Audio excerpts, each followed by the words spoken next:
Welcome, everybody. It's Saturday Night Alive for the Global Peace Tribe. And boy, do we have a fun and incredible show tonight. We are celebrating the 60s.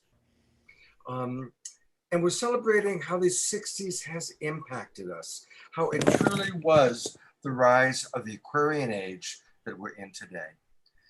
And it's going to be a show in which we are going to hear some really extraordinary voices, people that helped shape and document the 60s and helped shape us. Honestly, I felt like a little kid today because I got a chance to spend time talking to John Kay, who was the man who really made Steppenwolf happen. And I can remember being 10, 12 years old, listening to Steppenwolf. And in 1968, for me, in 1968, I was 12 years old, growing up, had a full-time job, and was really into Bobby Kennedy. And then he was assassinated. And Martin Luther King was assassinated. And that year was a real growing up year for me. And in 1969, an album came out called Monster, that was by Steppenwolf. And it spoke to the politics that I was becoming aware of. It was a very influential album. I'd say that and Blows Against the Empire were the two most influential albums probably of my life in terms of shaping the way that I thought. And so to be talking to John today, 50 years later, has been really incredible. And we have several people like that are going to share with us what was going on back then and bring it back to us today. And so I want to invite all of you, please participate. Now, many of you are watching on Facebook or our YouTube channels. Welcome. We want to invite you into our Zoom room. And it's really easy. Just go to globalpeacetribe.com, and register. And registering is great for many reasons. A, it's going to get you into the Zoom room where you can more easily chat with us. You can even communicate with some of our presenters and certainly with a lot of our producers. Also, that way we have your email address and you'll get an email every week that gives you the replay of the previous shows and information and updates about our upcoming shows and special events. And we're now doing more and more special events because we are the Global Peace Tribe and we have attracted an amazing group of people, all of you watching, with our shows that deal with activism, Indigenous elders, the latest in UFO disclosure, some really amazing topics. And that's why you come back week after week. So I'm very, very excited. I want to thank a couple of people right off the bat. I want to thank our executive producer, Jay Mayer, who is sponsoring this show along with Light Touch, and the wonderful Jan Kaplan. And Jan is who really put this show together. She found David Silver and John Kay and Raghu and the people, Maria Muldaur, and well, you'll hear about all the incredible people that are going to be on the show. So thank you, Jan. Thank you, Jay. And I'm going to actually exit stage left and turn it over to Jan to tell us a little bit more about tonight's show. And you're muted, Jan. Thank you. Yeah, tonight's show is really, it's a celebration, it's an honoring, and we also wanted to make it relevant. And so, we found these beautiful people from the 60s, of course, all of our guests here tonight, who are still at it. They're still activated. They're still, raising money for their charities and their funds, and they're writing and they're making music, and they were amazing then and they're amazing now. And so I find that really inspiring because, here we are today. It's a precious time to be alive. And I wanted to thank everybody. I wanted to thank all the people, I wanted to sing, we get by with a little help from our friends because it takes a village. And we've had so many people reach out to us offering suggestions, sending pictures. And anyway, so thanks to Jay, thanks to all of our Global Peace Tribe people, thanks to Scott and Debra and the Saturday Night Alive for the Global Peace Tribe peeps out there. You guys are awesome. So Scott, do you want me to introduce our musician, or do you want to? Well, let's the introductions of who we're going to have on the show tonight. Oh, okay, great, super, yay! So we've got like luminaries like Johnny Podell. Johnny was the #1 rock and roll talent agent in his day, and we're happy that he's alive today to be with us. So you'll see him later. Raghu Marcus is the executive director of the Love, Serve, Remember Foundation, and he's also the host of his own mind-rolling podcast on the Be Here Now network. And David Silver, who's good friends with Raghu, is an amazing storyteller, writer, director, filmmaker who wrote The Complete Beatles and wrote No Nukes, the first music activist feature documentary. John Kay is here, John Kay of Steppenwolf.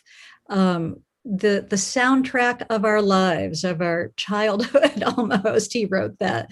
And then today he supports a foundation, protects wildlife, the environment, and human rights with his family foundation. We were so excited to have Maria Muldaur. She's such a baby boomer favorite, and Maria is called the First Lady of American Roots Music. She's got 6 Grammy nominations, 43 albums, many awards in the blues and roots world. So very excited to have her. We're also honoring tonight and fundraising for the Love, Serve, Remember Foundation. This was started by Ram Dass. It's been created by Raghu Marcus, who's here with us tonight. It's dedicated to preserving and continuing the teachings of Neem Karoli Baba and Ram Dass. And we'll hear a little bit about that later. Our musicians tonight are the amazing Colin Young, who was the lead singer of the 60s group, the Youngbloods. He's such a crowd pleaser. Everybody loves Colin Young. He's a songwriter, singer, instrumentalist, producer.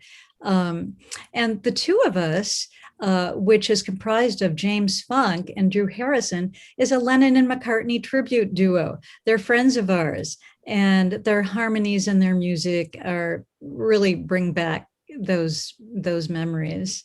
Live tonight on the show, we're really, really pleased to have back with us one of our all-time favorites, Larissa Stowe and Benj. Larissa Stowe and Shakti Tribe. They're a vibration raising revolution with mantra-infused rock. And so they're going to be doing some really fun Beatle cover songs.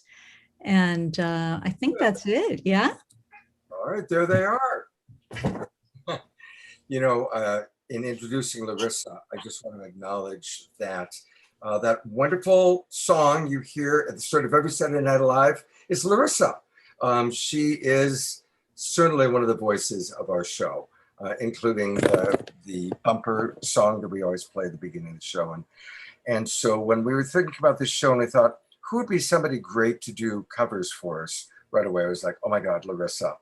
But then the choice of the first song she's going to play is her choice, and it's a brilliant choice and perfect for setting the stage for the show. So, Larissa, welcome. And what do you got for us?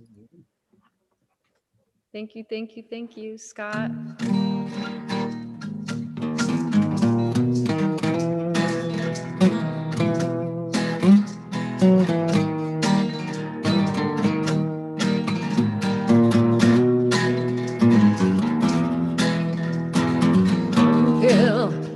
You larger, and one pill makes you small, and the one that mother gives you don't do anything at all. Go ask Alice when she's 10 feet tall. And if you go chasing rabbits and you know you're going to fall, tell him a hookah, the smoking caterpillar has given you the call. Call Alice when she was just small. and the men on the chessboard get up and tell you where to go. And you've just had some kind of mushroom and your mind is moving low. Go ask Alice, I think she'll know. When logic and proportion have fallen sloppy dead, and the white knight is talking backwards, and the red queen is off with her head. Remember what the dormouse said. Feed your head. Feed your head.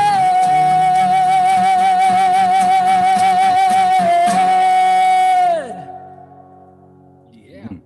Ooh, hoo, hoo, hoo. Oh.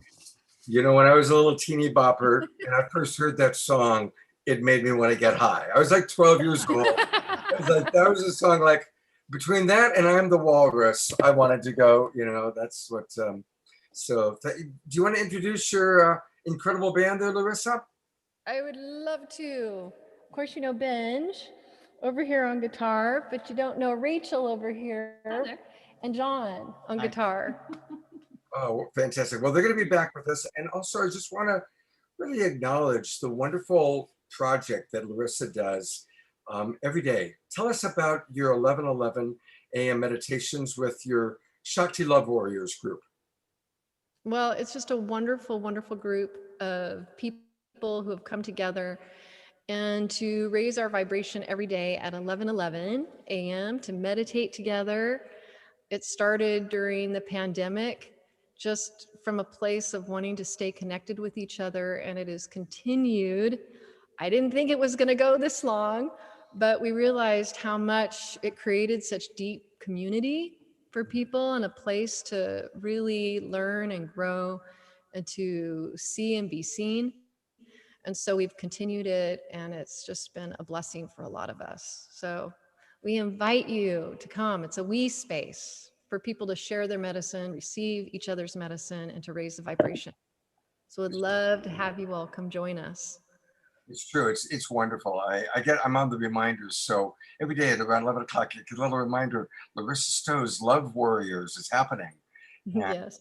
And it's beautiful. All the different presenters that you have, you really share it with the community, and you've given a lot of your community members a chance to have a voice to lead the different meditations and experiences. So it's beautiful. Thank you so much. Well, thank you for letting me share about it, because it's just a wonderful space of a lot of love. I saw some people asking about the links. We will try to pop the links into the chat box when we get finished being on the air. Yes, thank you. So get those links to us. And they're going to be back. Larissa and her Love Warriors for the night are going to be back with us for another song in a little while. Thank you so much, you guys. Enjoy the show. We got some amazing. Thank you, Scott. I have a feeling that today I'm going to share a few stories about my childhood. And one of the most, again, impactful experiences was, again, I was in that kind of 12-year-old, 13-year-old phase. And my older sister took me to a love-in at Griffith Park. And I'm sure some of the older people here know about the love-ins. But for a 12-year-old, it was like, whoa, it was the coolest thing I had ever been to in my life. And that's a perfect segue, because I'm going to show a video from another love-in, which is then going to be a wonderful introduction to David Silver. Let's take a look. What's different about the love generation? Oh, I know. The whole world just seems to be happy. I mean, when everybody's in love, everybody seems to be so happy here. Do you love me? Yes, I love everybody. Is it possible to love everybody? Yes. How come? How come people haven't loved everybody for 2,000 years? Because they've been mixed up. And you think this is the answer? Yes. How do you see this affecting society? It will, sooner or later. Really, you think so? It will. If it goes on, it keeps going on. It's got to. It has to. Do you take drugs? Huh? Do you take drugs? No. Would you ever take drugs? Yes. You would? Yeah. Why? I'm experimental. Oh. Besides being happy, what does it mean? Let me put it this way to you. Do you think this country, at this time, needs something that it hasn't got? Yes. What does it need? Love. The whole people have to know each other, you know? What about people older than, say, 30? Older people, do you think they can indulge in this too? Yes, they should. Do they? I don't know if they do, but they should. What do you think older people think of all this? Most of them think it's ridiculous Why do you think they think it's ridiculous? because I don't think it can be done. You know, they don't think people can do it. Do you think you can manage to do this without the help of, say, grass or LSD? No. You think you need it? Yes. Do you take it? Yes. What does it do for you? I know myself better, and other people I know better. You're not just taking it for kicks. Do you think it expands your consciousness so you can love everybody? Not everybody. Who are those you don't love? Narrow-minded people. Inside, big full moon shining up above. I think it's wonderful. It's what the world needs more than any other thing. Do you think it's going to solve any real problems? I think it's the beginning, and from love can emanate many solutions to the world's problems. It's a start. We can change from hate and the love of power and manipulation to love and caring. I think we can get somewhere. A lot of these people admit that they use certain drugs like marijuana and LSD. Do you agree with that? When I hear this music, I know that you don't need anything else to turn you on. Love, love-ins, the love generation, it all seems a very white thing. This is Richie. The whole love generation is a white thing, but then you can get back on what is a white thing. America, is a white thing. Maybe 2 years from now, it might not be, hip to be in a love generation. Everybody might go back to their whole middle class parents and their whole middle class bringers. Then what happens to me? See, like, I can shave my beard off, and cut my hair, but I'm still, a nigger in a lot of ways. And, that's, makes me, feel really bad a lot of times. Like, I see the whole love generation, the whole psychedelic thing, it's going someplace, and I'm completely aware of that fact. But as a black person in America, I know that the Great Society is not where it is for me.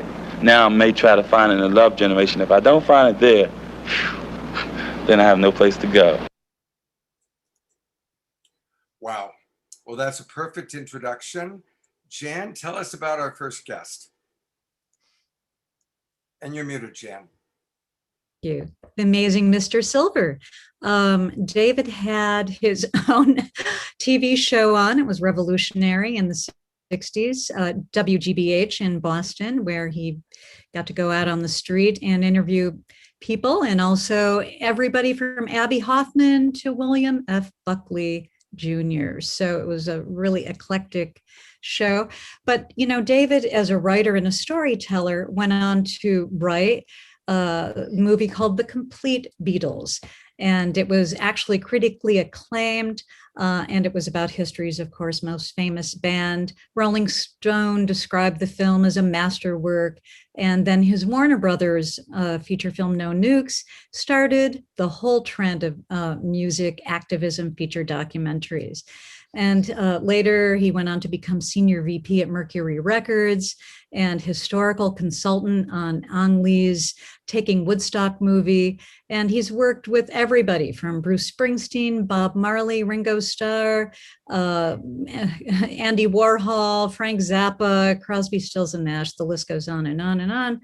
And so while I'm introducing David to talk a little bit about his work with the Beatles, who we're honoring tonight, then with David, we'll bring on Raghu Marcus after that. So David, take it away.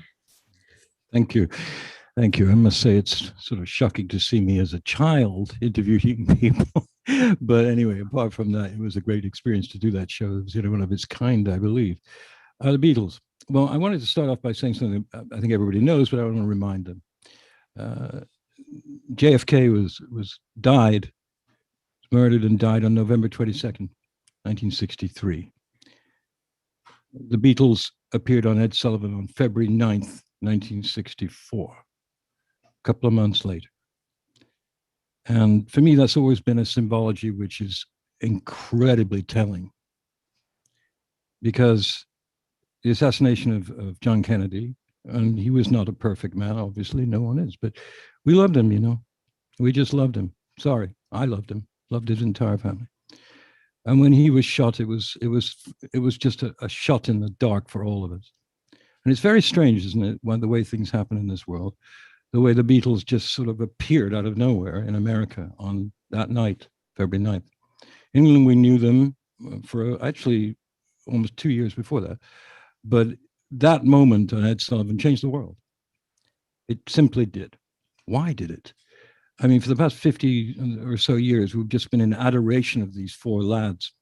And I was particularly affected because my our mother, Sarah, was born in Liverpool, and our family lived about 30 miles from Liverpool in Lancashire. We were proud Lancastrians. But Lancastrians and Yorkshire people north of Birmingham, were invisible in England at that time. Completely invisible. Anti-BBC didn't notice us, didn't recognize us, didn't put us on. And it was basically a working class thing. And it was very bizarre because, you know, we watched TV and listened to things, and all we heard was nothing to do with us. And then when those four came around, for us and our family, it was, wow, look at this. These are people we know. We didn't actually know the Beatles, but we knew people like them. And why were they so great? Well, there's always a mystery about greatness. You know, I'm not going to sort of try and analyze or dissect that because it spoils it. You know, the mystery of the Beatles, they were great, but they were just four guys, you know. And I always look at them as a sort of MMM, I call them a music medicine molecule made up of four atoms, entirely different kinds of people. Paul, a lover of beauty; John, an angry and brilliant man; Ringo, the salt of the earth; and George, the beginning of the spiritual movement for the youth of America and Britain, in my opinion. So the multidimensionality of them is the essence of their greatness. Because before that, we had great singers, you know, we had great groups. You know, you can say that Sinatra was not a great singer, he was. But he didn't get into the heart of the matter, into the mind, into politics, into change. There was none of that in popular music before them, none of it. Yes, within the blues and rhythm and blues and soul music there was, but for European countries who were listening, we didn't know about that as much as we should have. The Beatles did, the Stones did, and they got those records and listened to them, and they came out of that. Really, the Shirelles and the Ronettes and those girl groups, the harmonies that they made in the United States in the early 60s were very influential upon everybody in England, actually, once we got to go around them. But the Beatles just took it in. And, you know, pop music is a mixture of invention and thieving. It always will be. The Rolling Stones made their fortunes initially from Chuck Berry, Bo Diddley.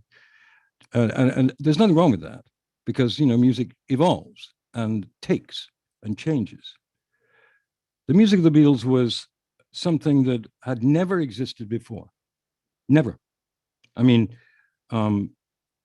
it's complex because politically they were kind of neutral compared with many other bands. But their influence was political as well as social and spiritual because they woke people up. They just woke people up, and in a very gentle way on the whole. But in songs like Revolution, when John Lennon sang in that song, in that voice of his, that voice which cut through the world of bullshit and veils of illusion, it just cut through it. John Lennon was a major, major genius. And the song Revolution, if you take a listen to it again, you'll hear, I mean, I have to read it out because I don't know it off by heart, but he said, when you talk about destruction, don't you know that you can count me out? And then there was a pause and the word in. You can count me out, in. The ambiguity of that was based on John's anger at the war in Vietnam and in the racial situation in the United States. And he was angry and showed it. But his method of communicating it was always full of joy and beauty and knowledge and a sense of his fellow man and woman. You know, some artists are part of a bond. I've never known a bond that ever existed before or after, like the Beatles. The Beatles, we felt they were us. And it is true, and I say it at the beginning of the film, Complete Beatles, that they reflected us and we reflected them. And it sounds like a cliche, but it's true that what was going on in the world made the Beatles change and shift and evolve into many, many different phases, starting with basic pop romantic love and eventually developing through John mainly and George into universal love, multi-dimensional love, spiritual love. You know, it's funny because everybody always thought that John was the sort of hip one of everything. And when I worked with McCartney, I had a conversation with him on the phone, and he said to me, I just want you to know that I introduced John to Allen Ginsberg and to Lawrence Ferlinghetti. You know, not actual physical, but he gave him those books, Howe and the rest of them. John didn't know anything about that. It was Paul that knew that. Interesting that, in fact, our cliched interpretation of Paul as the cute one and John as the real strong. Not quite true, according to Paul.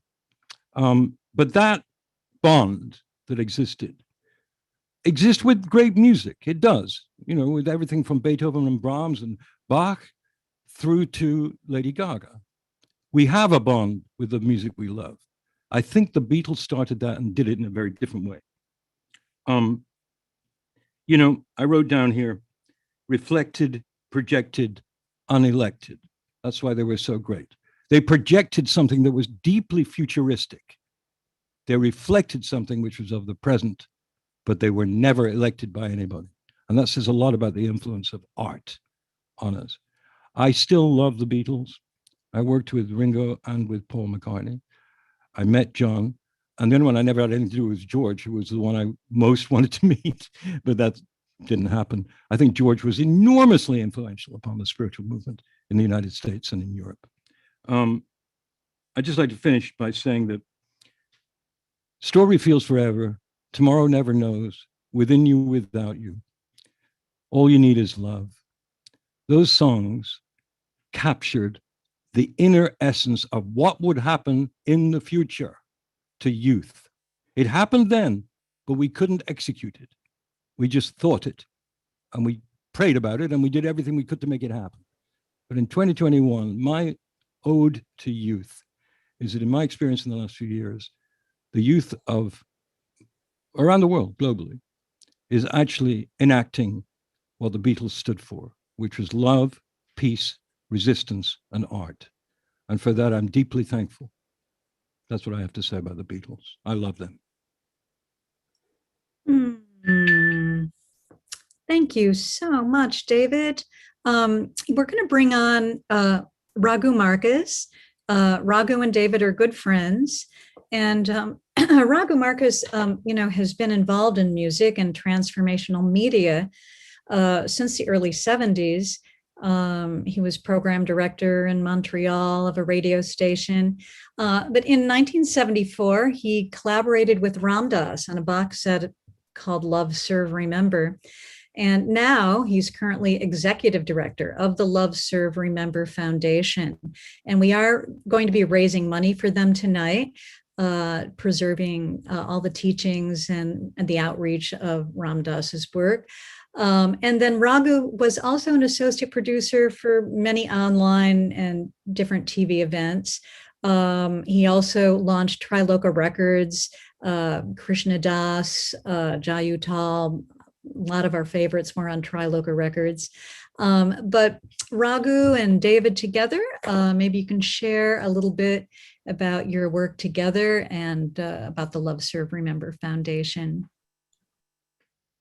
Sure. Go, Raghu. I'm exhausted. Go. Oh, boy. Well, it's all, yeah, I had fun watching that film that you all presented at the beginning with footage of the 60s. And I love the response that was seemingly so naive. You look at it, you know, these young faces, love everyone. Of course we have to love everyone. And of course it can happen. And we've been talking about this earlier. There's a substantial put down of the 60s as something that was just absolutely no way achievable. And it was just a good party time. And then we had to get to work and join the corporate world and all of that stuff. And the reality is that, geez, that seems to be exactly what is happening, especially with next gen, understanding the depolarization that we are in this country, particularly in the West, for the most part, that is now only the solutions are very much in our face as that really represent what was going on for us in the 60s. And I part of what I do with Love Serve Remember Foundation, of course, it represents Ram Dass, and it represents all these wonderful teachers that we've known over these decades. Jack Cornfield, Sharon Salzberg, Roshi Joan Halifax, amazing, amazing teachers, Buddhist teachers for the most part. And what Ram Dass represents, I got the first second that I met him when I was running that radio station in Montreal.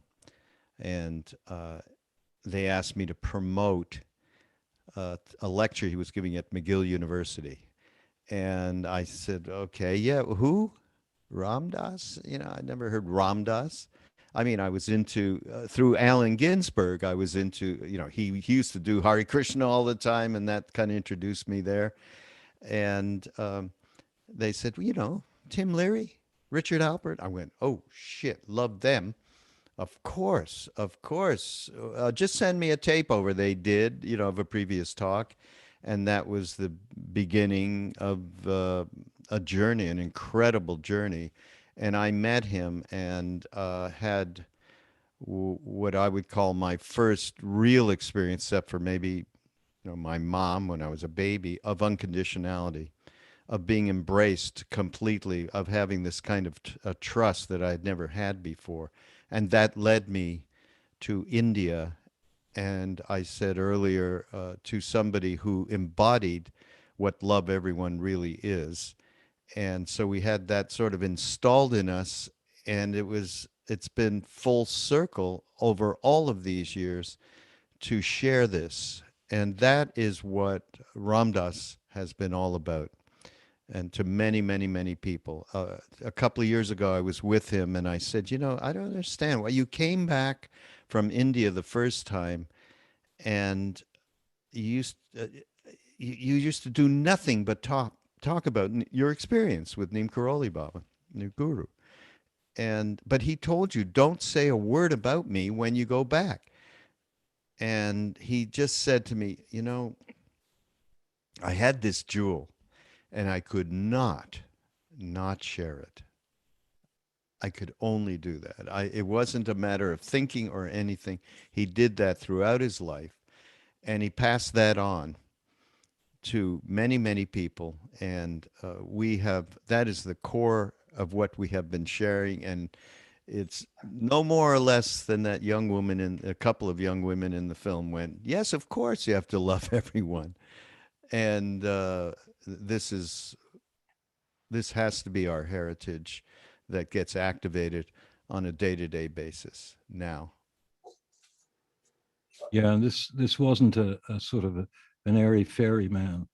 You know, he was a very straightforward individual, you know, who could dissect things. I mean, he was professor of clinical psychology at Harvard, which, of course, eventually him and Tim left behind them. Mm. But Ram Dass was extremely analytic. But what always occurs to me goes back to the beginning, Raghu, which is that, you know, which of course there was a film called Three Little Words with Fred Astaire, you know, and I saw it when I was a child. Of course, those three little words were "I love you," but maybe just as important were Ram Dass's most famous three little words: "Be here now," because that book and that sentiment, just the three words, literally shifted a generation. Because what he was saying, I think, was stop rooting on the past, stop hoping for a future that doesn't yet exist and never exists, because we're always in the present. And if you are here now, you will begin to apprehend those values that have been lost, largely lost, in a consumer-based society. Yeah. You know, it's Where, 50th anniversary, Dave. It is of the book. Of the book, yeah. Yeah, 50th yeah. anniversary of the publishing of the book in 1971. This year, we have a lot of celebrations going on and so forth on the under Love Serve Remember on ramdas.org and BeHereNowNetwork.com, and I found recently Ram Dass actually saying how Be Here Now happened. He was traveling in India with this other young surfer dude, Bhagavan Das, who they were going to see what was his guru at the time, and they were traveling across India in a Volkswagen bus, and Ram Dass just kept reminiscing about, he has all these great stories of the stuff that happened at Harvard and acid and, I mean, it's incredible. Millbrook, the whole 9 yards. And finally, Bhagwan Das turned at him and said, Richard, he was Richard then, can you please stop this? Can you just be here now? That's how that all came about. Can you just be here now? And can we all just be here now and stop being lost in the past? The biggest thing that Neem Karoli Baba gave to us was the concept of stop thinking about me all the time. The movie of me, Krishna Das calls it, and see what it is you can do for somebody else. Service. So love, serve, remember. And that is the key for all of us, as far as I'm concerned. Yeah. Yeah. Jan, is that it? Are we done? Well, I'm going to come in for a moment. Yeah. Because we really want to raise money in honor of Ram Dass. And I'm going to take a moment to share some of my memories, because I had the good fortune to get to know him on several different occasions. Because we both lived in Marin and we became friends. I meditated with him in his home in San Anselmo when he was living there. And then in 1989, I had been running a camp for 11 years at Jane Fonda's ranch in Santa Barbara. And Ram Dass and Wavy Gravy wanted to start a camp called Creating Our Future. And so they asked me to come in and help them start it. And that was a really wonderful experience, helping to start that camp at Camp Winter Rainbow. And in our very first camp session, Ocean Robbins was there. He was 10 years old. And Ocean has gone on to become quite a wonderful leader. His father, John, has been on this show. Ocean's been on this show. It's a beautiful family. And as the years went by, I continued to get to know Ram Dass. And then, of course, he was stroked, as he liked to call it. And I'm actually going to show a photo from the very last time that I was with him. At this point, he was living in Maui, and I was visiting Maui with my friend Annette Karlstrom.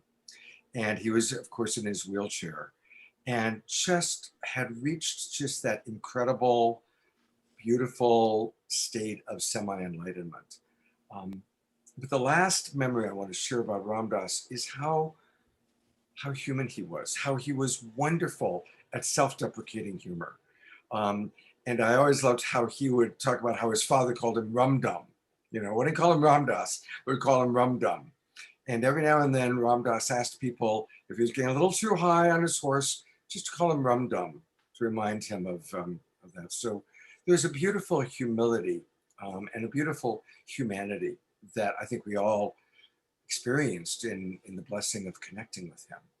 And so with that, recognizing, and I'd love to ask people in our audience, put in the chat your experiences of Ram Dass. How did Be Here Now or his other books influence you? How did seeing him speak live, because I'm sure many of you saw him speak live, how did this impact you? How did it influence you? And we're going to ask you now to be generous. I'm going to go to the Love, Serve, Remember Foundation donate button, and Debbie or Jan should be putting in the donate link into our Facebook pages, into our Zoom room. But I'd love to ask Raghu, tell us a little bit more about what the foundation provides and how the money that we're raising tonight, where's that money going to go? What is it going to be supported?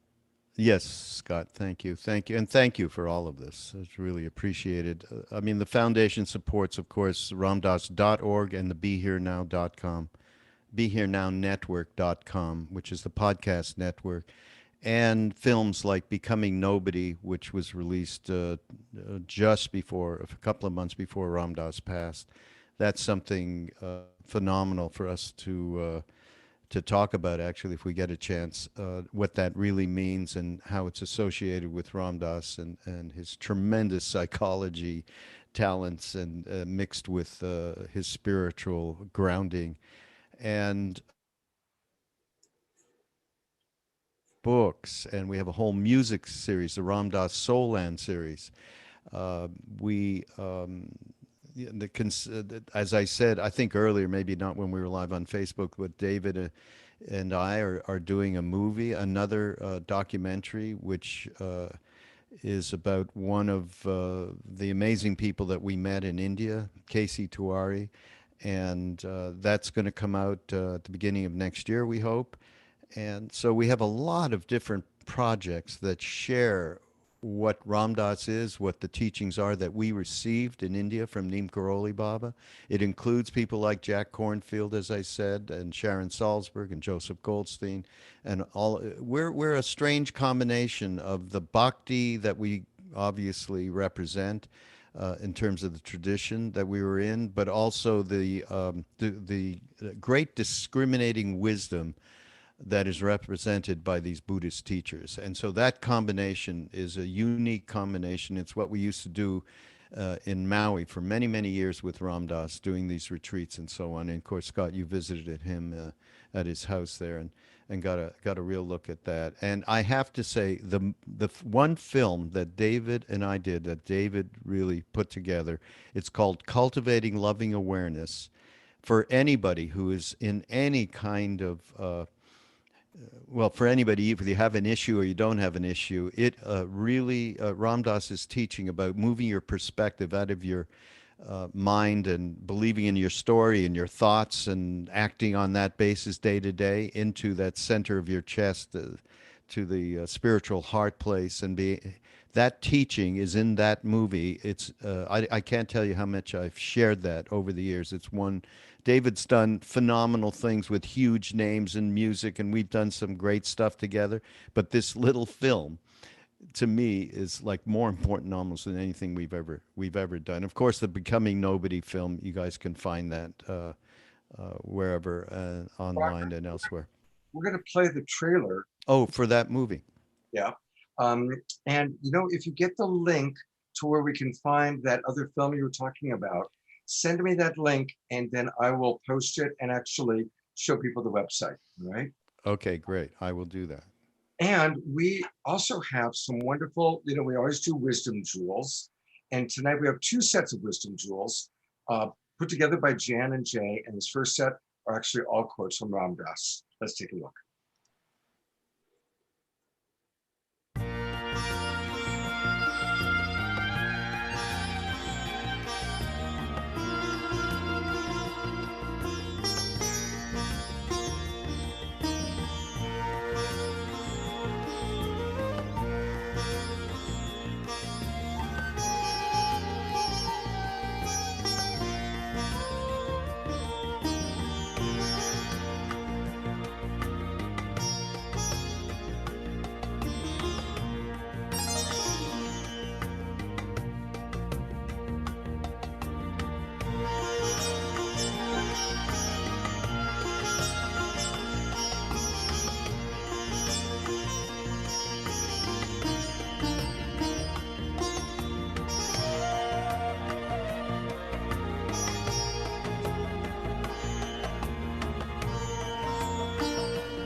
Hmm.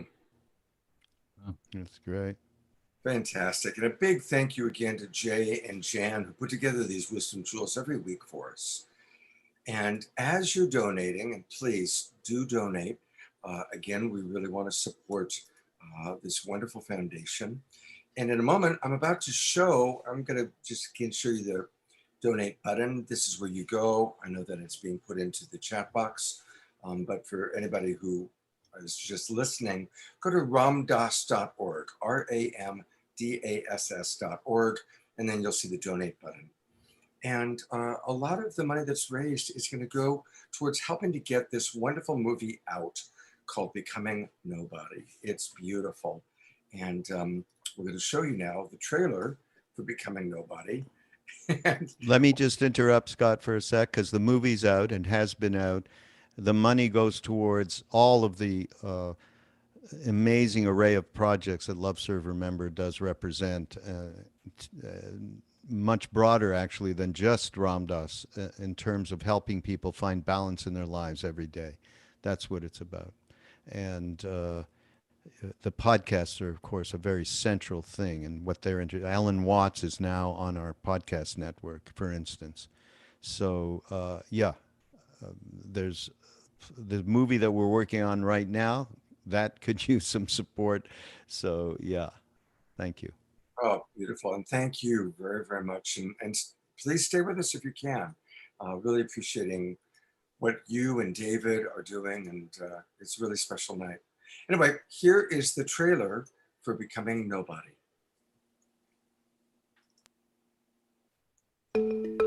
When I was born, I donned a spacesuit for living on this plane. And everybody comes up and says, what a nice suit.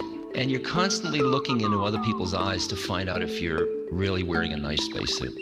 It's what I call somebody training. I have been huffing and puffing and trying to get enlightened as hard as I could.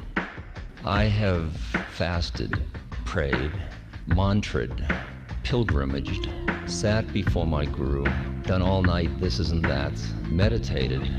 I mean, I've really put my time in, so to speak. In the 60s, Timothy Leary gave me psilocybin, and it changed my life. I tried every chemical possibility to try to stabilize that state through hundreds and hundreds and hundreds of explorations. I still came down, and I kept coming down and coming down. And then I went to India, and I met Maharaji, my guru, and I met a being who didn't come down. My Maharaji in my head is more like a psychiatric nurse. Each of us must be true to ourselves to hear what is our unique way through. Because if you get phony holy, it ends up kicking you in the butt. You've got to stay true to yourself. Years back when I started to do this meditation, I could go off and I could have a 6-hour fantasy, a 6-hour sexual fantasy, sitting in Burma all by myself in a cell. And I'd look like I was meditating all the time, and nobody knew, you know, and oh, God.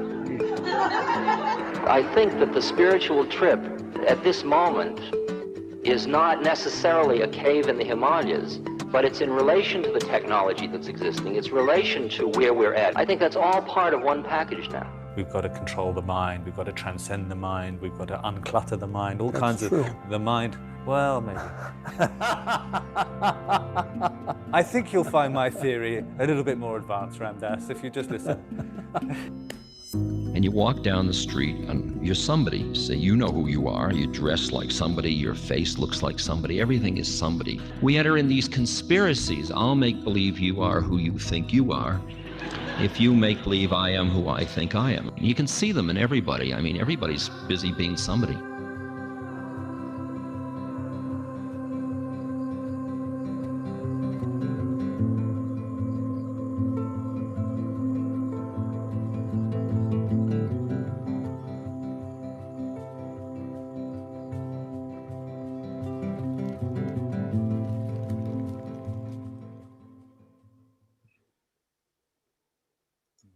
Wow.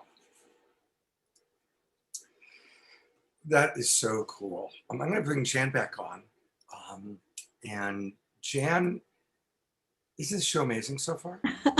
I love it. And what I really love seeing, and I can barely keep up with it, is the chat room and everybody from Steve Halperin to all of our, regulars, and just sharing all their memories. And it is so much fun, really.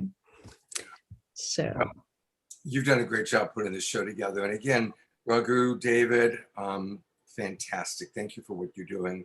And I really want to, again, encourage everybody, please donate to this wonderful organization.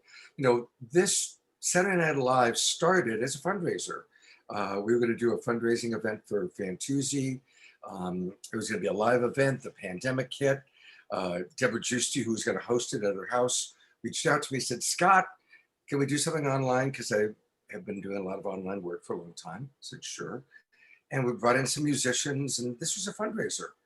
And it became an ongoing weekly thing. We've raised over $75,000 for all the different nonprofit organizations and charities. So please, tonight, let's celebrate the 60s. Let's celebrate Ram Dass by donating generously to this organization. Thank you. And I also, we're going to be celebrating the 60s and the music of the 60s. And Jay put together a really, really cool video. And it's with Jay is in Hawaii. I saw somebody ask, is Jay still in Hawaii? Yes, Jay is still in Hawaii. And this is a musical piece that he put together, which it's going to take me a moment to pull it up and find it, Jan. So while I do that, no, I'll talk a little bit about it. Jay is in Hawaii. He's visiting our friend Jairus Dreaming, who lives on the Big Island. And they actually recorded the music for this video. So the soundtrack is kind of a really fun melange of 60s music. And Jay found some really creative images. And it's his offering tonight. And it's so much fun to be able to celebrate with music, and we have some really fun music coming up soon as well. So how you doing there, Scott? Did you find it? I had it pulled up. So what we're going to do? We're going to start, actually, we're going to have our first light touch commercial, our first light touch video, and then we'll have Jay's music compilation. Yeah, and I just wanted to note that that Jairus is the guitar player. I wanted to give him a lot of credit, worked very hard on this. Super talented. So, all right. So here's light touch, and then we'll come back to Jay and Jairus.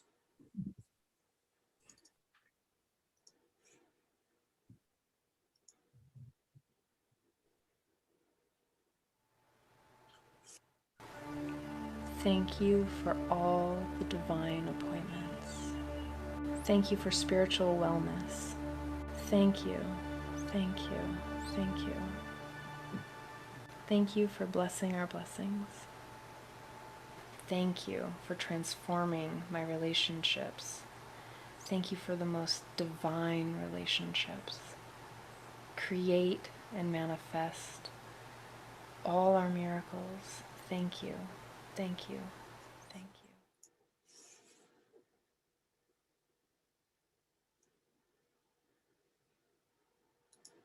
And thank you again, Jay and Jan, for all the wisdom tools that you've put together.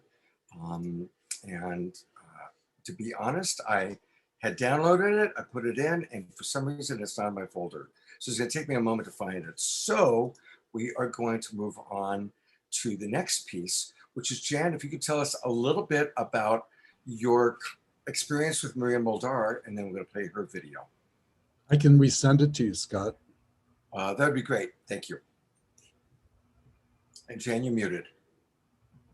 Sorry about that. Yeah, Maria Muldaur was really in an amazing position, and as a woman in the 60s who started out in the folk scene, and she's gonna share a little bit with us. It's pre-recorded, but she's so charming and so adorable, and she's getting close to 80. and she's still out on the road performing with the Jerry Garcia Band. And we've got some great music of her that she's playing with Tuba Skinny, a great collective of New Orleans musicians. So, you know, just if you don't know who she is, she's also considered the queen or the first lady of American roots music. She's got 6 Grammy nominations. She's recorded 43 albums, and she's got many awards in the blues and roots world. And of course, she's best known for her big hit in the 70s, Midnight at the Oasis. But, you know, she really, you know, in the 60s, people were looking back as well to the old timey and the Americana music, ragtime and folk and the Carter family and people like that. So she really has helped the legacy of the roots music and you know, is really keeping that alive.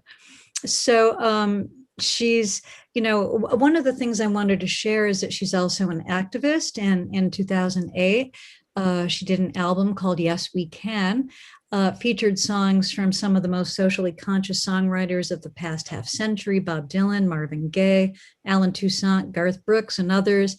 And it featured her Women's Voices for Peace choir, which included Bonnie Raitt, Joan Baez, Jane Fonda, Odetta, Phoebe Snow, Holly Near, and others. So she's just, you know, she's an amazing performer, and we're going to share some really fun recorded words from her. So here we go.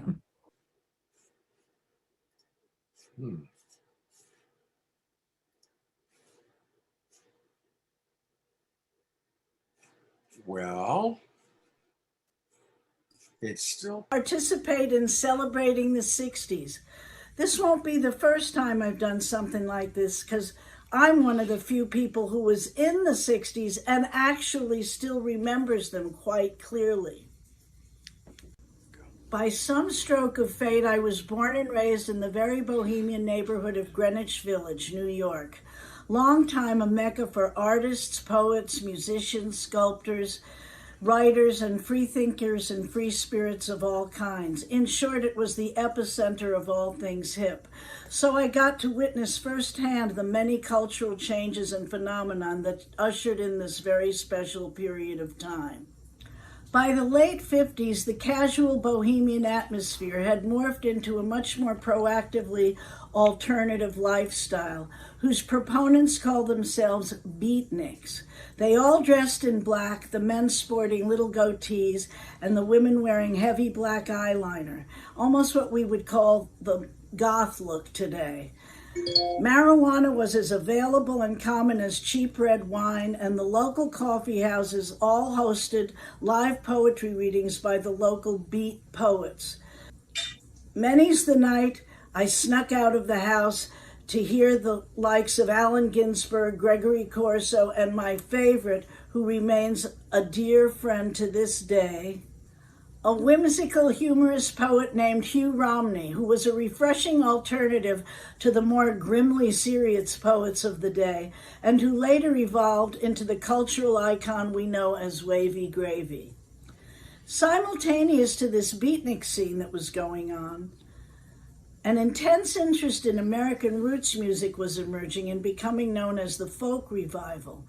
People in the urban North began discovering the rich treasure trove of Appalachian old-timey music, bluegrass, blues, and gospel music, most of which originated in the rural South, and began to rediscover many original folk artists in these various genres and bring them up north to perform at little folk clubs, concerts, and eventually big folk festivals.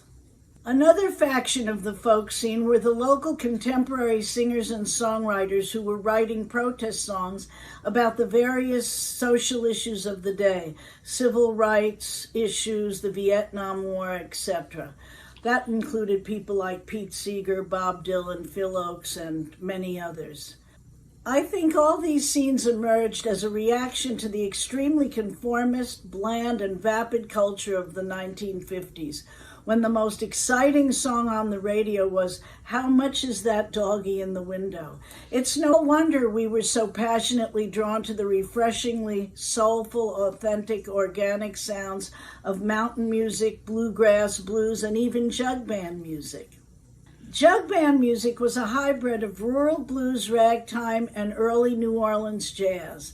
I myself was totally drawn into the scene, learning to play fiddle and banjo, and eventually joining the Jim Kweskin Jug Band, recording 5 albums and performing with them all through the 60s. One of the prevailing themes throughout the 60s was getting high. This was when that mostly referred to light strains of marijuana and psychedelics. I recently had the pleasure of discovering and recording with a delightful young New Orleans street band called Tuba Skinny, who have dedicated themselves to discovering, playing, and preserving early jazz, blues, and jug band music, very much as we did back in the 60s. Another major theme of the 60s was the rejection of everything commercial, contrived, and artificial in favor of embracing all things natural. Here's a fun little ditty from the 20s called Be Your Natural Self. Still good advice after all these years. So this is your hippie mama from the 60s signing off. Enjoy. That was really fun. And a big thank you to Alan and son Lundell for putting that video together for us. She shot it little pieces at a time on an iPhone. God bless her. And to learn more, because Maria Muldaur is still active and happening.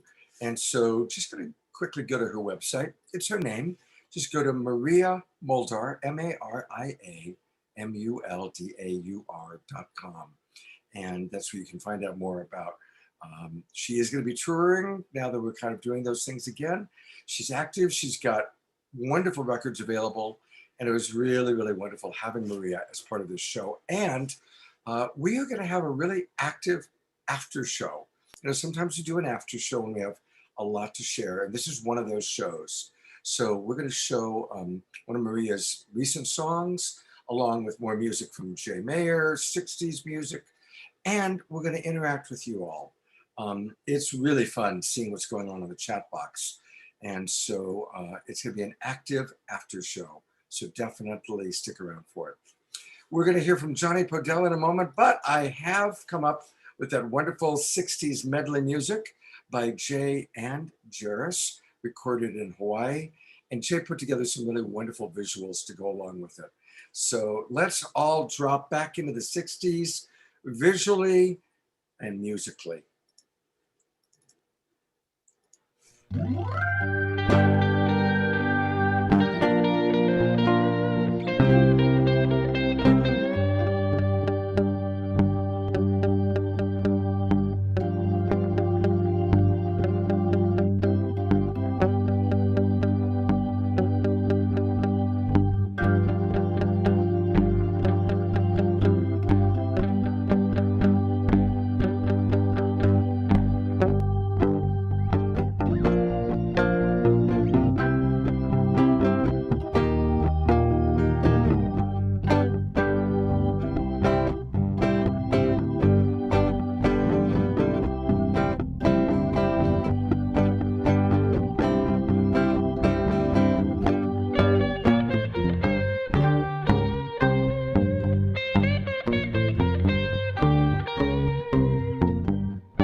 Whew.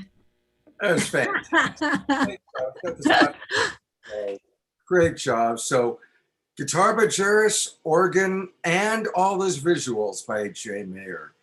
And yes, I think my very first crush was on Jeannie around that age. So thank you for getting Barbara Eden in there.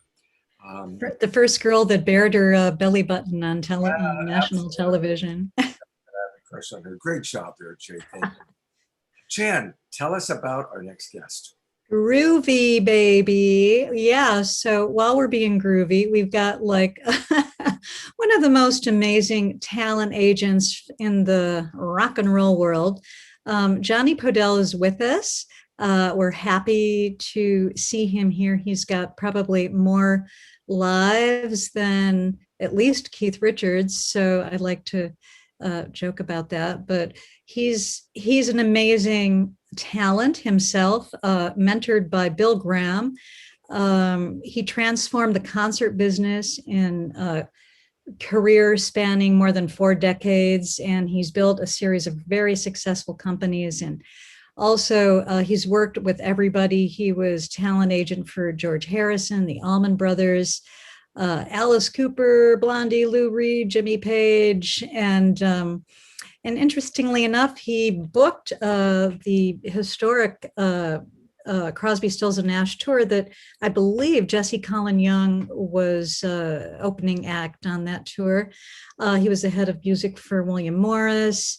I worked with the Backstreet Boys, Britney Spears, and he's done some amazing work with Cyndi Lauper too. So, Johnny, we're so excited and happy to have you here, and welcome to our show.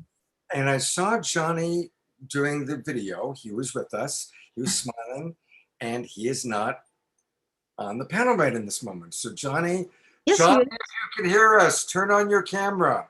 He's here. He's here. He's Johnny too. If you go into the gallery, you'll see Johnny too. Yeah, I'm here. Oh, yeah. There you are. You know, for some reason. Yeah. There we go. Thank you. Yeah. All right. Take it away, Johnny. Well, hi, everybody. Thank you for inviting me. And Jay, that was great. I was there. I actually, when Jan asked me, I'm not big on looking back so much in the 60s. I think maybe it makes me feel old. And, you know, I'm still fighting to be 40. And, but anyway, that really took me back, and I'm honored to be with all you guys, with all the credentials and all those songs, like, you know, Midnight on the Oasis. I don't know why you didn't ask me to sing that, but anyway, you know, all my life, before I tell my thing in the 60s, all my life since, I don't know, I was 30, I always wanted to be a guest on Saturday Night Live. And now I'm here, Saturday Night Alive. Yeah, I made it. You made it, pal. I made it, man. I made it. So anyway, you know, I was right there. I was right there in the middle of the 60s. The summer of love, everything we've heard about. And, you know, and I guess we all were there. And, you know, we were about change. We were about change. We believed this was the dawning of the age of Aquarius. We were going to change the world. We were going to end war. We were going to end hate. Our heroes were Martin Luther King, JFK, and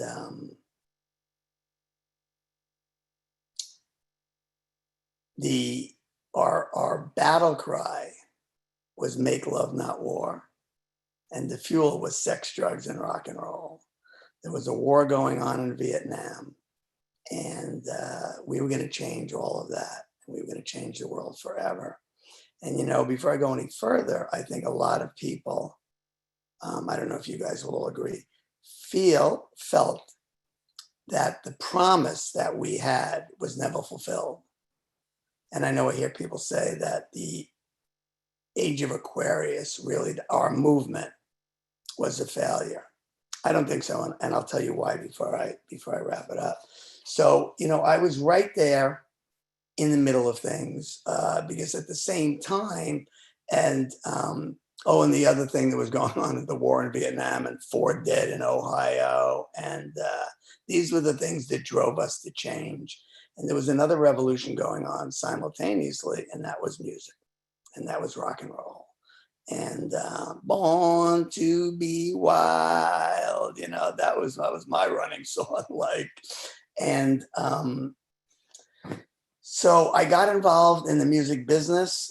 Craziest story, you know, I didn't really have a career. I didn't know what to do. I only had 2 interests: girls and the New York Yankees. And one day, I came from a lower middle class, very conservative background. And my dad wore a suit and tie, went to work every day, came home at 5, my mom stayed home with the kids. So one day I'm thumbing through this magazine, and there's a profile on a guy. Profile means picture and a blurb. I see the picture.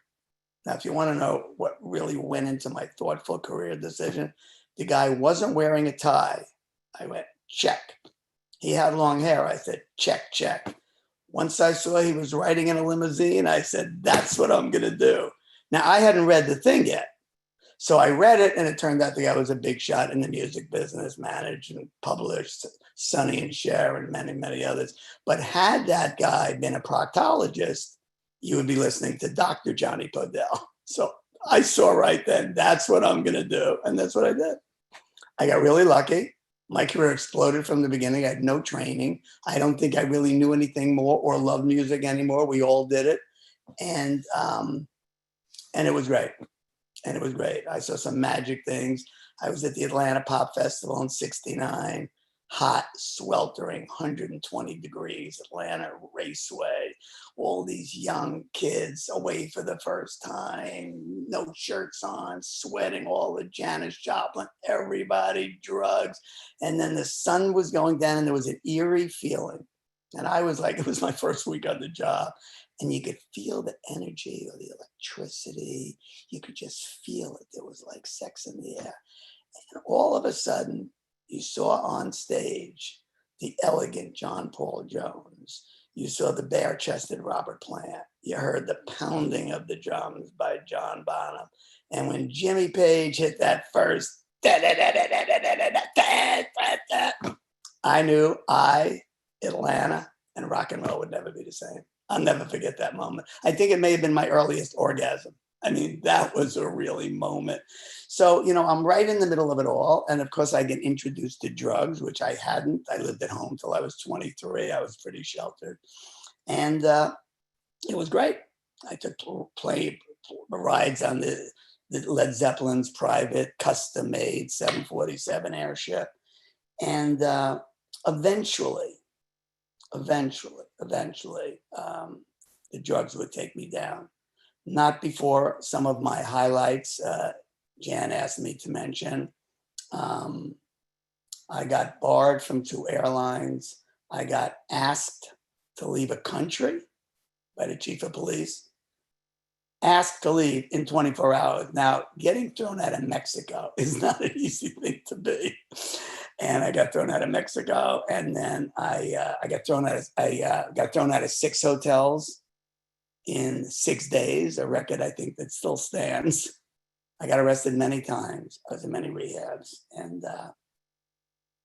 so I eventually lost it all. Got clean by the grace of God, and built everything back up. I had 2 children. I had still a loving ex-wife. All my clients came back, and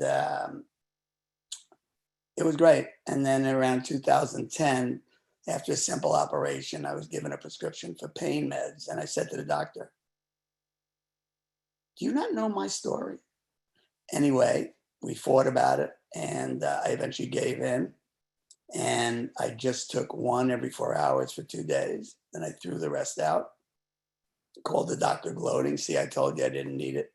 But the beast, which is what I call my addiction, the beast never dies. And he was just waiting. And I think when he tasted that first Vicodin, he probably went like this. Game's on. And it was. And for the next 2 years, I was holed up in my apartment. psychotic, paranoid, 250, 300, 400 pain pills a week, shut everything down, would manage to make one business call a day. I'd get up, I'd reach for like 6 pills. Okay, that would get me, balanced. And then I'd make one call, and I'll never forget one funny call because I had to do it early because the rest of the day I was going to be a mess. And I called Peter Gabriel, my client for 25 years, and I said, hi, because now I was good. I took the 6 pills. I said, like, oh, hey, Johnny, how are you? I said, hey, can I talk to Peter? And they said, oh, I know he's going to love to speak to you, but he's on another call. Can he call you back in an hour? I said, I am fucked. Anyway, my life went. There were cops in every room, according to Johnny, in my paranoid psychotic vision. I couldn't leave the house. I couldn't answer the phone. Nobody was talking to me. Eventually, after 2 years of the met, but when I tell you, the cops are all over. My bed, the distance from my bed to my bathroom was maybe 15 feet. And when I'd get out of bed, I could feel the arm of the law on my back because I was doctor shopping. I had 10 prescriptions, 12 pharmacies. This had become a first-class felony called doctor shopping. Anyway, my children, Brittany and Cassidy, intervened. Off I went to rehab. I was no stranger to rehab. I knew I could get sober because they lock you up. Pretty sure I could stay sober as I had. But a big thing happened. On the 3rd day there, a guy came in, a volunteer, to teach us to meditate. And in that first day, I had a vision. And at this vision, and I would love to talk for an hour about the vision, but sitting at the water's edge, looking at the horizon like we've all done. Only difference, not a thought or a care in the world. A woman starts to emerge. And she's walking in my direction. And what you would expect is if she's going to come next to you, she'd say something. Instead, she sits down next to me, assumes the same position on her elbows. And we sit. This is in my vision in a rehab, this movie. And after 2.5 hours, because I see the sun going down, she puts a hand over my, getting ready to go up to my room. She puts a hand over my eyes, puts a hand on my heart and said, all is well. Wow. I opened my eyes as if nobody speak. I just met my soulmate. And I'll never be with another woman until I meet her. Fast forward, what I didn't know is this was the beginning of a full-on Deepak Chopra, Oprah Winfrey spiritual awakening. And for the next 14 months, I learned about everything, multi-dimensions. I studied Kabbalah. I went to learn transcendental meditation from Bob Roth, who went to see the Maharishi 3 years after the Beatles and has taught all their children and everybody. And I'm learning it every day. I'm meeting people like you. My mind's blowing. It's a whole nother level. I learned them more than my physical self. And my light is getting so bright, it was almost blinding. Like I became the Pied Piper. Wherever I went, it seemed people followed. And I realized, obviously, I got very active in the program of AA and during this awakening, and I never wanted to go to sleep at night. And I realized one thing, I got 3 messages really quick, and they all boiled down to what my idol, Muhammad Ali, has told us all, that service to others is our rent for being on the planet. And I knew, as God had saved my life for sure, that the rest of my life would be to serve. And this is what I do. I have produced a festival that COVID preempted, a women's festival called Iris, to celebrate and empower women, 100,000 women, 3 days from 6 a.m. to 1 p.m. Yoga, 1 p.m. to 3 p.m. The most important women's voices, the obvious, the Oprah, the Michelle Obama. And then at night, the obligatory music festival with women and the ones you'd be proud to have as your daughter, Alicia Keys, Pink, Women's Woman. And I believe in empowering women. I started a thing with Cyndi Lauper called True Colors. Cyndi's been my client for 30 years. And now we're the #1 website for homeless gay youth. And, my job, I'm going to tell you something that sounds funny. Sometimes in the course of my day, I look at my clock and it's 4 o'clock and I haven't helped anybody and I panic. Because how we make these foxhole prayers, God, get me out of this. And I swear, I'm keeping my promise. So there's another big platform that I can't speak about right now that is going to change the face of the entertainment world. And I just want to tell you one thing, why I believe, circling back, I know probably my time's up, but give me a minute. The reason I believe that movement our dawning of the age of Aquarius isn't dead, is more people are waking up, more people are doing meditation, but we only read about darkness. We only read about politics. We only read about COVID. We only read about, the 1%. And a guy came up to my house the other day, over to my house, unexpected.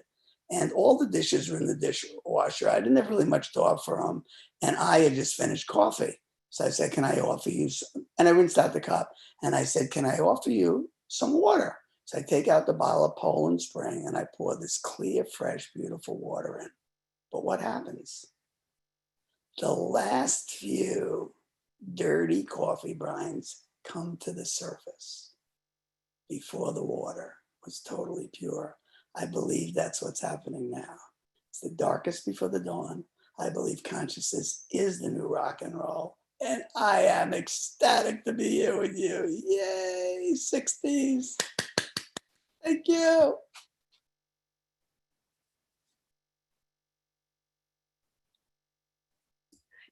Scott, you're muted. And Johnny, your story is so powerful. And we're so happy you're still here with us to serve. So I'm so happy I'm here. We're so happy you are. Thank you. So, and we know that all your power will empower so many other people. So thanks so much. Yeah, absolutely, Johnny. We just did a show 2 weeks ago about addiction and recovery. We had Gabor Mate and a lot of the leading leaders in the field, Reverend Michael Beckwith. And we're going to be doing another show on July 24th, follow-up show. And I'd love to have you come on and share your stories. So let's talk about that. I'm in. Just tell me when. It really is true. And I think for many of us, especially psychedelics, woke us up. And then there was that balance of, like anything that's wonderful, not getting attached, not continuing to use it. And some people went through, like you described, just like the really roughest part of addiction.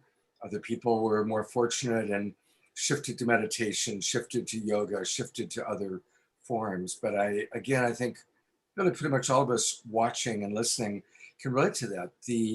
Our relationship to sex, drugs, alcohol, rock and roll has been an important and intriguing and challenging relationship for all of us for most of our lives, or certainly for big parts of our lives. So I really appreciate your pointing that out and bringing that up. Thank you. And what wonderful stories. We've got to have you back on to share more, so thank you. Yeah, well, we're going to hear from John Kay live in a moment, and I'm really excited to have John with us. But it also is a very special anniversary. For many of us in the San Francisco Bay Area, the second weekend of June really was the kickoff of summer, because it was when the Health and Harmony Festival, later known as the Harmony Festival, took place. For over 30 years, it was always the second weekend of June, and people from everywhere congregated at the Sonoma County Fairgrounds for this incredible festival. And I know I went to it every year that I possibly could. I probably went to 15 or 20 of the 30 that took place.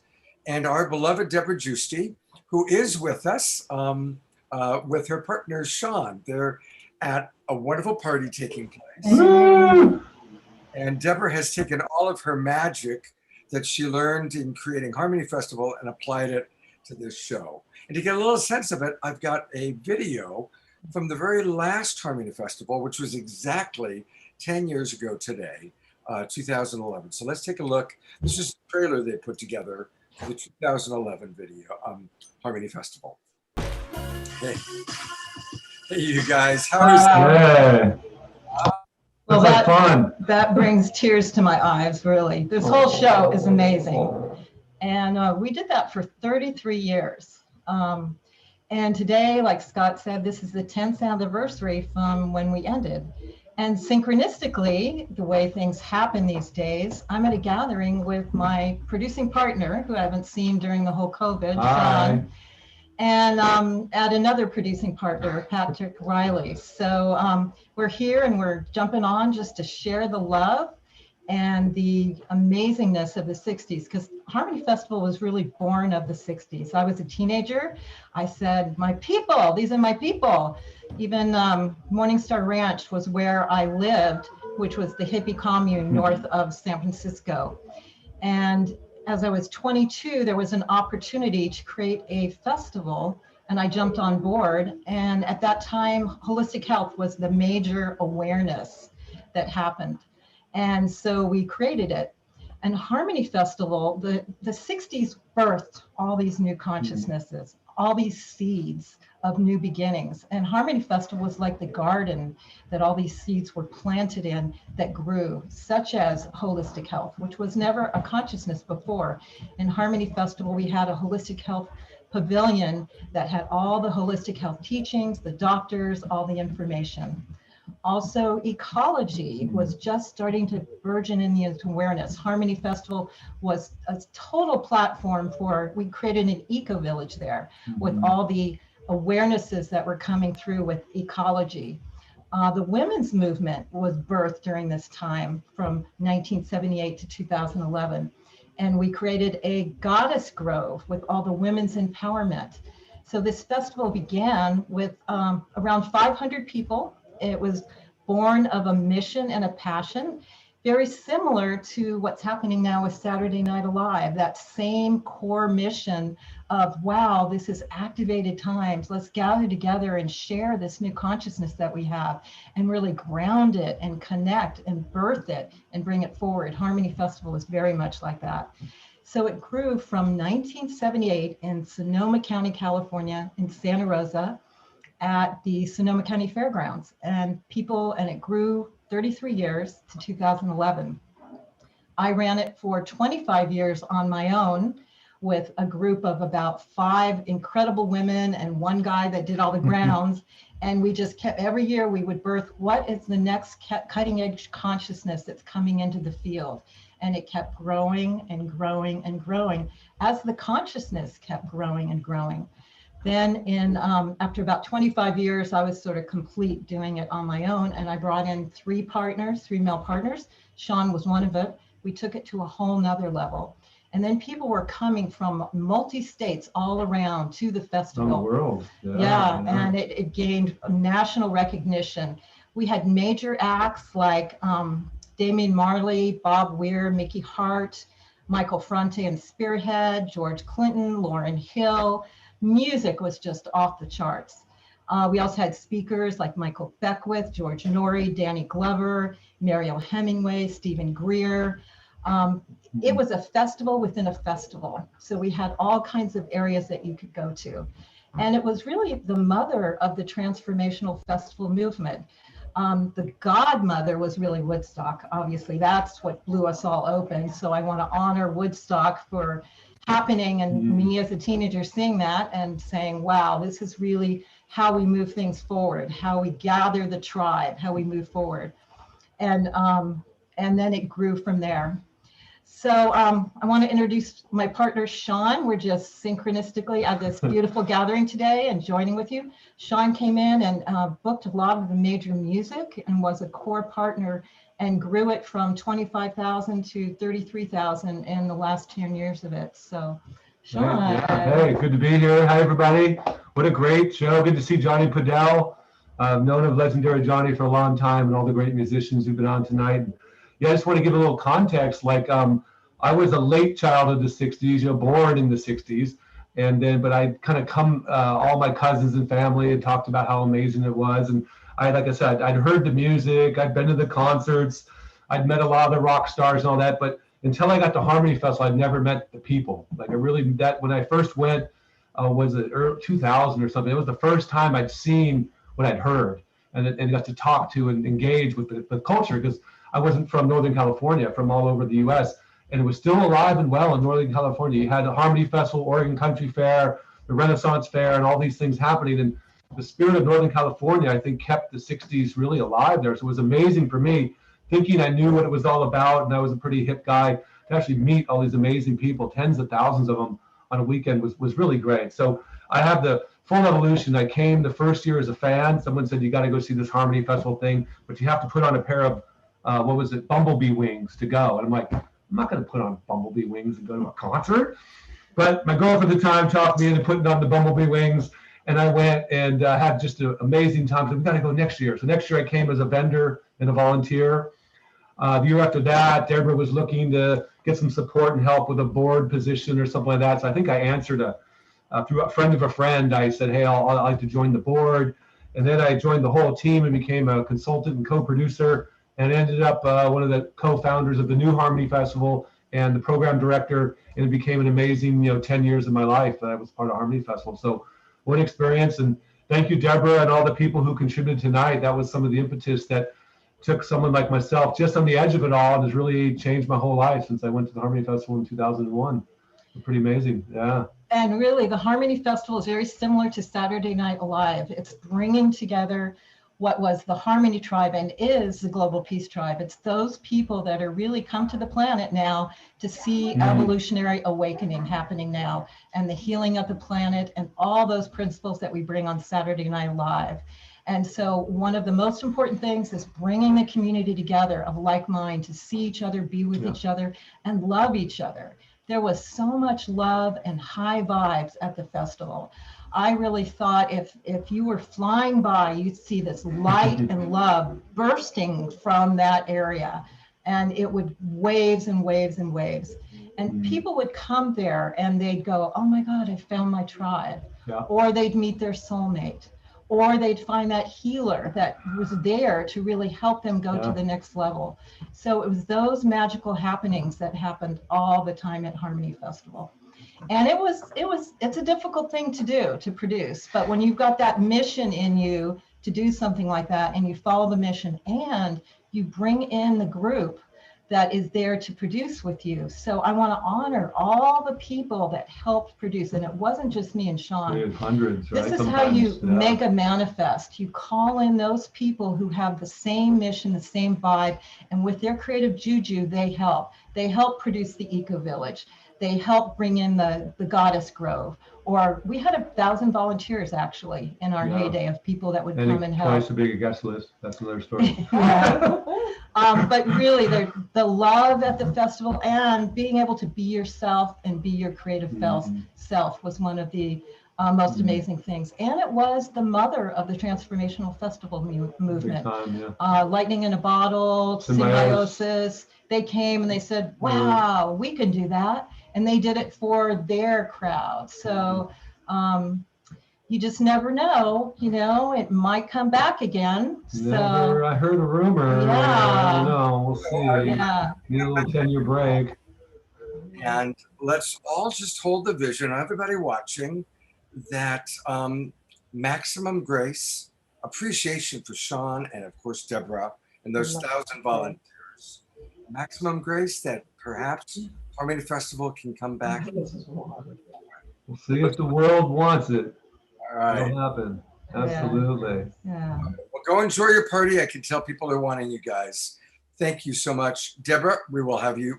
Debra will be back next week as our host. She's doing a great job. Sean, good to see you, buddy. Good to see you, Scott. Take care, everybody. Yeah. Keep the faith. Peace. Love, light. Bye-bye. All right. Well, as I mentioned at the beginning of the show, for me, it was really incredible to meet John Kay of Steppenwolf. And Jan's going to introduce him in a moment. But just to kind of set the stage, let's take a look at a home video that John sent us.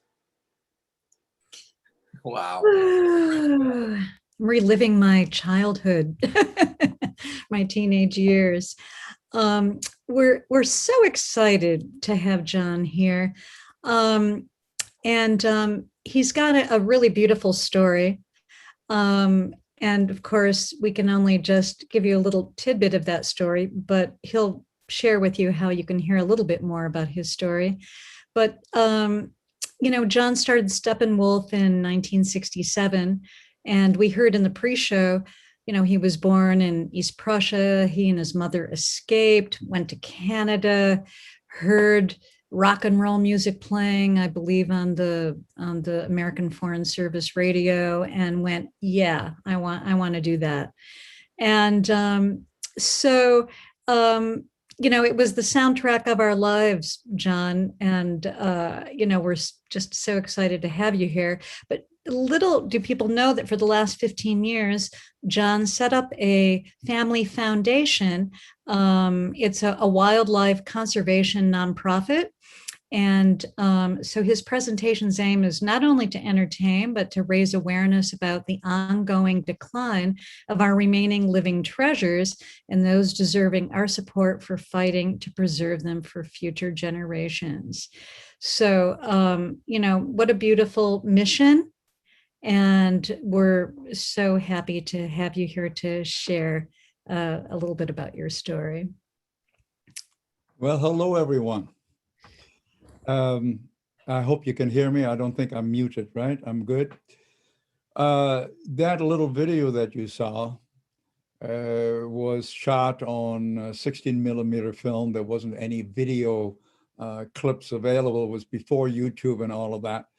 So they tried to make it, quote, psychedelic as best they could with that 16 millimeter stuff. And that was 1968. And of course, as mentioned before by others, that year was an incredibly troubling year. It was the year that Steppenwolf went on its first coast-to-coast national tour, playing every psychedelic dungeon along the way, and wound up in New York.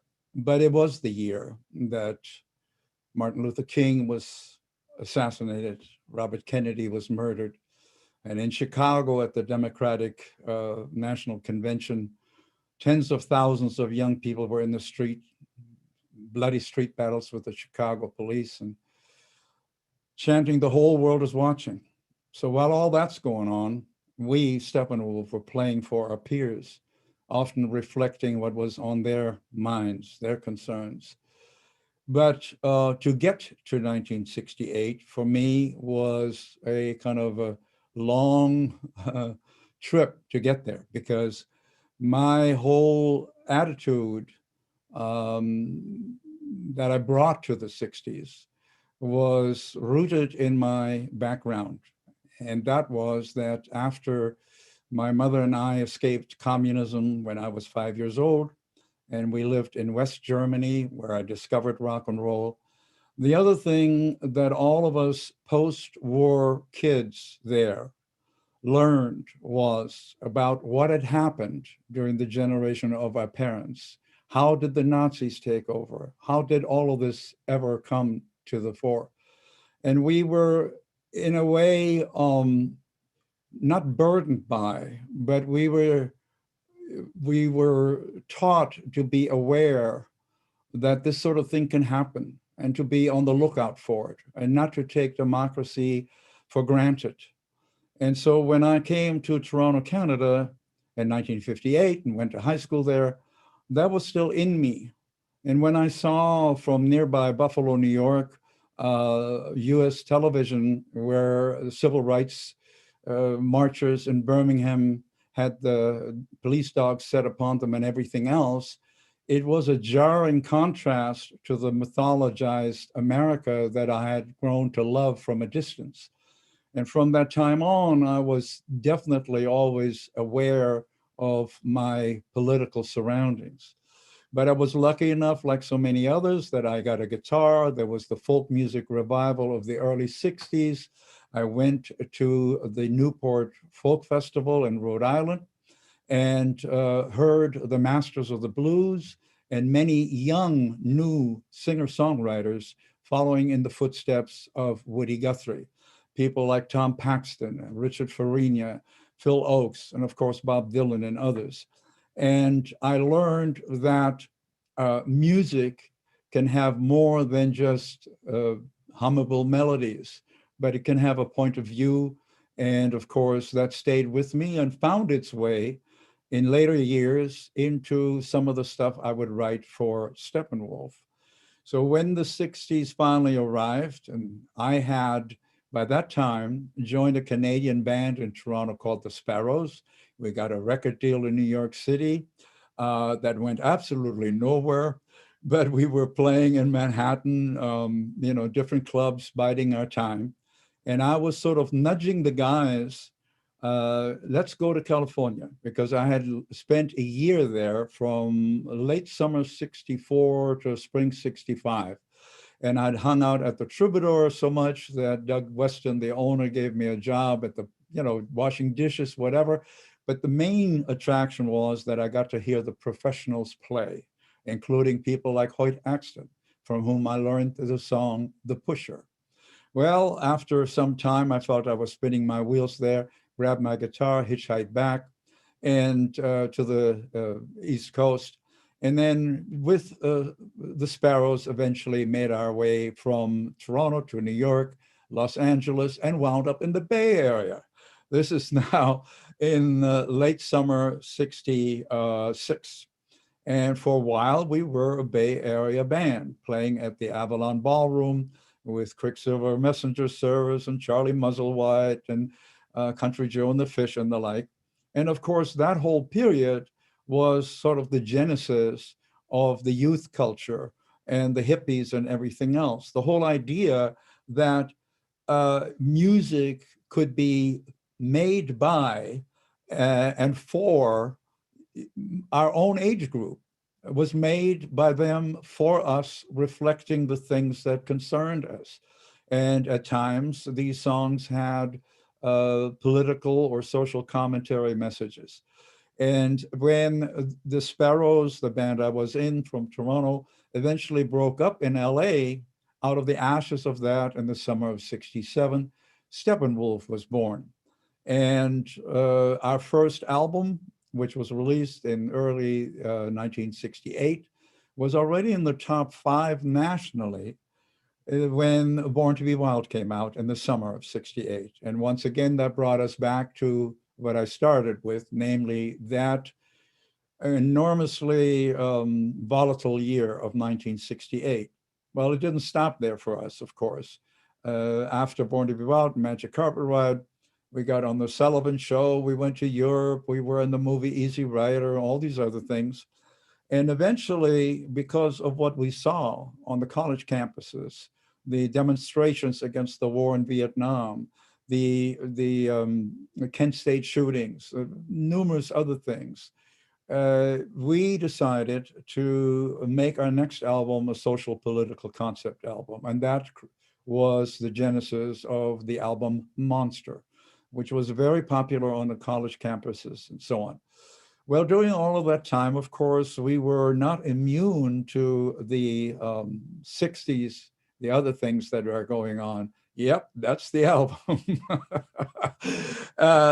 We too had our share of sex, drugs, and rock and roll. We too dropped acid and had a mind-expanding experience. And we, were like the rest of us who were thinking about other things that had never been brought up to us when we were growing up. I too took TM. The one thing that it definitely did for me is it enabled me to quit smoking cigarettes. And so roughly at the age of 30, Jutta, my lifelong partner for over 50 years, she and I changed our way of living. We had had enough of the rock and roll lifestyle. We were still active, of course, in playing the music, but we started doing really boring things, getting regular sleep, getting a good diet, working out. She took 13 years of karate and got her black belt. And we then also became increasingly aware that sort of out of the corner of our eyes, there were people out there who, unlike some of us, had not been chasing the spotlight, but had dedicated their lives to something greater than themselves. And some of these people we met in Africa and Borneo and in Cambodia. And we decided that we would change our direction in life. We, at a certain point, sold all of our music industry related assets to have more time for our newly created Mawake Foundation. And it was so inspiring to be amongst people who were dedicating their lives to preserving what remains of the natural world and the creatures that call it home. And during one trip through Tanzania, we came across a marker that said, Michael Grismick, he gave all he possessed, including his life, for the wild animals of Africa. And Jutta and I spoke later that night, and that marker put kind of a train of thought is what it launched that I'm still on to this day. And we decided that after having seen the magnificent, beautiful areas in Kenya, Tanzania, and elsewhere, and the creatures that live there, that we would also focus on aiding and abetting and assisting those who are doing the daily fight. And in fact, I recently wrote a song that I didn't bother to record called Kindred Spirits, and it's dedicated to the almost 2,000 rangers who have been killed by poachers trying to protect elephants and rhinos and others.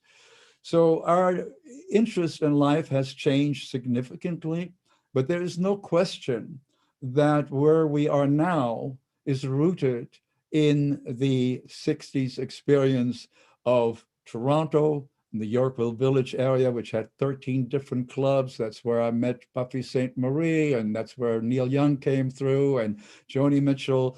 Then in New York City, where we befriended the Fugs, which Ed Sullivan didn't want to hear about. And then, of course, the Sunset Strip clubs like the Whiskey A Go-Go, et cetera, the Bay Area clubs, the Matrix, the Fillmore and Avalon ballrooms, and so on. And then we were off and running, making new albums, touring, of course, all over the world, and trying to also have a family life. So a lot of things could have gone wrong. Lost some friends along the way, but still glad to be here, relatively functional and upright. Every day is a true gift. Tomorrow is not promised, as they say. And so we feel privileged to be able to do something in return for the blessings that we have experienced in our lives, whether they be monetary or the fact that we have a love partnership for over 50 years, a daughter whose focus in life is also about animals. In fact, she for a while took care of 3 African elephants that are in a sanctuary. So life has been never boring. Played, we visited over 62 countries. We've played in over 20 countries in 50 years for a couple of million people. And it is they being the Steppenwolf fans, the supporters, their loyalty to us that enabled us to go through the ups and downs. It wasn't always roses and rainbows, of having so-called career in rock and roll. And that's the reason why I'm sitting in front of you right now. Wow. Yeah. Just, John, in 1969, when Monster came out, it really changed my life. And you made a big impact on me then. And here we are many, many years later, you're making a big impact once again on my life and in all of our lives. And I think it's really beautiful to see how all of you that are part of the show have dedicated such big parts of your lives to activism. And very much the Global Peace Tribe in Saturday Night Live, we started as a fundraising organization. We raised money. And I really want to encourage people to go to John's website, named after his wife, Maui K Foundation. And it's at MAUEKKAY, MAUEKAY.org. And they're doing beautiful work, really beautiful work. I was blown away in talking to John about all that they've done. So please go to the website, take a look at the video that he's made. He created an incredible movie. And I find it amusing, John, that you went from a sparrow to a Steppenwolf. And I think you found like the sweet spot in between. Yeah. Yeah, the sparrows were definitely, here I met one night because our bass player said, my girlfriend's here. She brought her girlfriend, and why don't you join us? I did. I met a young woman from Hamburg, Germany by the name of Jutta. She'd already seen the Beatles and others at the Star Club there. And a man's got to know what he wants. And I wanted to get her to know her better. So I followed her home that night and moved in with her. That was October 65, and we're still together now. So, the sort of the launching pad, but Steppenwolf had more grit and raunch and rock and roll, and was far more indicative of how we as a band felt, you know. You know, every couple of months we do a show on relationships. And we have people like Gay and Katie Hendricks and, you know, people who've had long-term relationships talking about it. But I think Gay and Katie have been together for 41 years, but you've been together for 55 years? Yes, and you know, when people asked, Jutta said, boy, a rock and roll marriage that lasted that long, what's the secret to that? And she says, the secret is not getting a divorce. Okay, now that's a good punchline, but on a more serious, what is you see? What would you say is one of your most important tools for a healthy long-term marriage? Well, we're not joined at the hip. We give each other our space. We are very blessed in as much as we see eye to eye on all the things that I think are important in life. And we're also blessed that we have similar backgrounds. My father was killed in that war before I was born. Her father was killed 3 months after she was born. We have the same post-war experience of growing up in the ruins. You know, so that bonded us early on right away. And we had similar feelings and attitudes about living life without too many restrictions. Germany does have a tradition of sort of laying out for you what you're expected to dedicate your life to. And if that doesn't fit you, you may find yourself on the outs with the straight society. So both of us, she and I, without ever having known each other, early on decided that where's this rock and roll coming from? And America seems like the place we want to be. And so we did, in fact, wind up together in California. And we are very happy where we are and still together. And, you know, sometimes you just have more luck than sense or talent. Wow.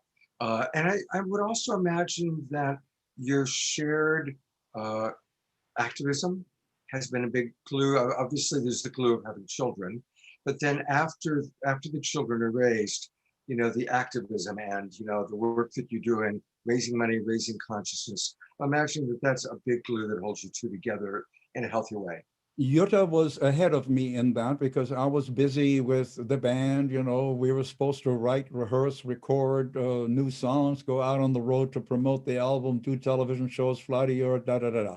I was gone much of the time.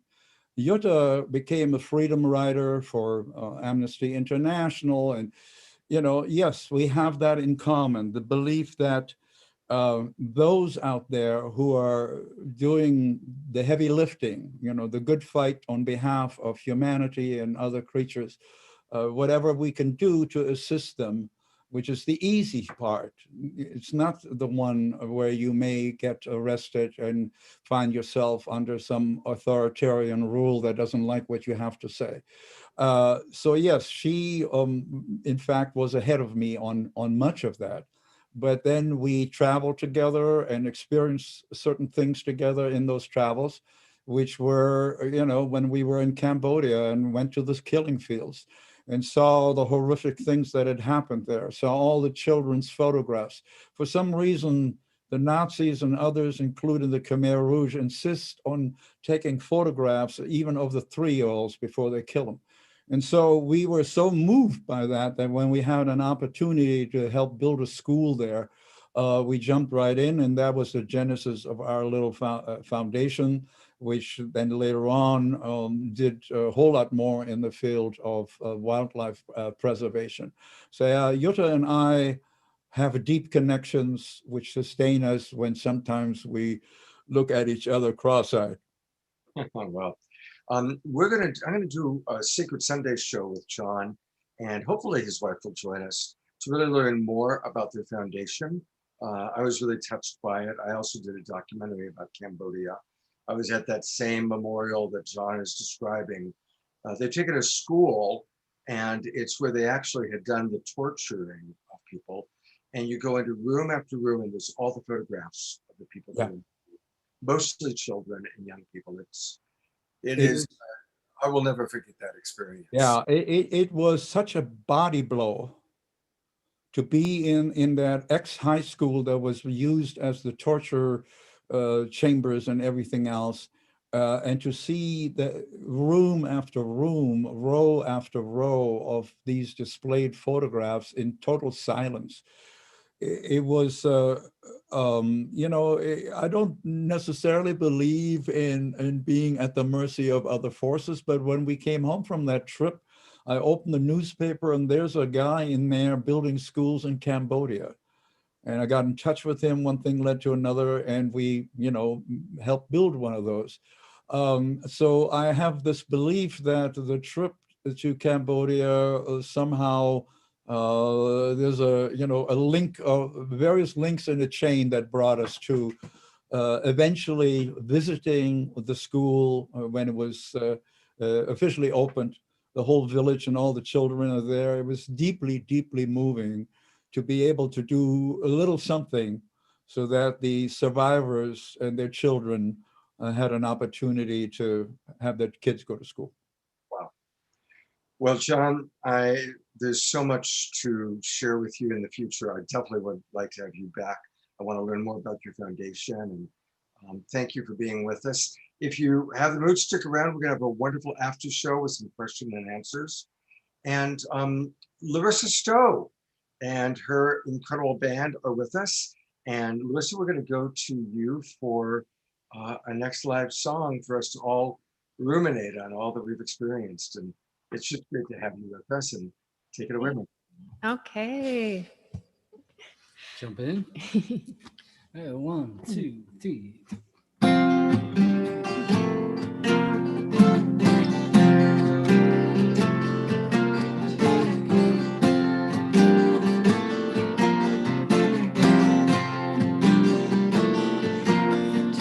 Everything turn, turn, turn. There is a season, turn, turn, turn. And a time to every purpose under heaven. A time to be born, a time to die, a time to plant, a time to reap, a time to kill, a time to heal, a time to laugh, a time to weep. To everything turn, turn, turn. There is a season, turn, turn, turn. And a time to every purpose under heaven. A time to build up, a time to break down, a time to dance, a time to mourn, a time to cast away stones, a time to gather stones together. To everything turn, turn, turn. There is a season, turn, turn, turn, and a time to every purpose under heaven. A time of love, a time of hate, a time of war, a time of peace, a time you can embrace, a time to refrain from embracing.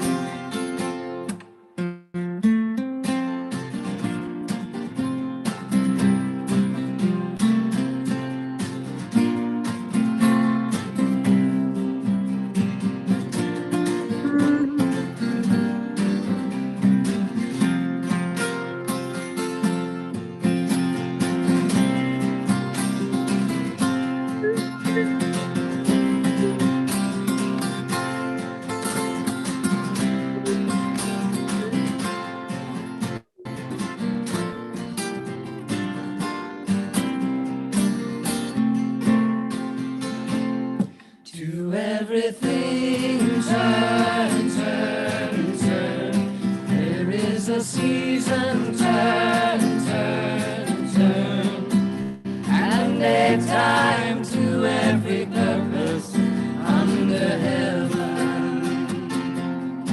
a time to gain, a time to lose, a time to rend, a time to sow, a time to lie, to hate, a time for peace. I swear it's not too late.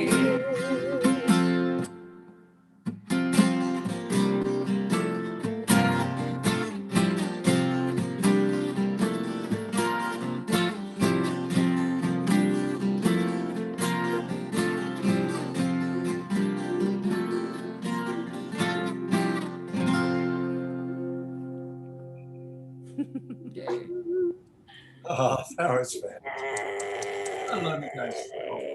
Thank you, thank you. Thank I am you. so blessed to have these beings, because to have a song with all that harmony, to have these amazing, amazing, beautiful voices and We sounded pretty energies, good, that was didn't fun. Really fun. You know, starting the show with White Rabbit, and that represents the psychedelia, but then going into the heartfelt place. And isn't that, there's the journey that John Kay and Johnny Podell and everybody's describing, going from that dynamic, incredible time filled with violence and hope and excitement and Vietnam War and assassinations and incredible music and acid. And then as we mature, as we evolve, we drop into our hearts and we do our activism, we do our community work. So it's interesting, your choices of songs, I think, really have reflected that transition and that life that almost all of us watching the show tonight have led. Yeah, well, I think they're also very kind of tied in together too, because, you know, in the 60s, it's like we started breaking out of that default consciousness and letting ourselves expand, which gave us even deeper access to moving into our hearts too. You know what I mean? It's like we almost had to go like to be able to like really, really drop in that deep too. Yeah. Well, it was the decade that we realized we weren't the good guys, you know, and, you know, our heroes were murdered. And there was a ridiculous war that we had no business being there for.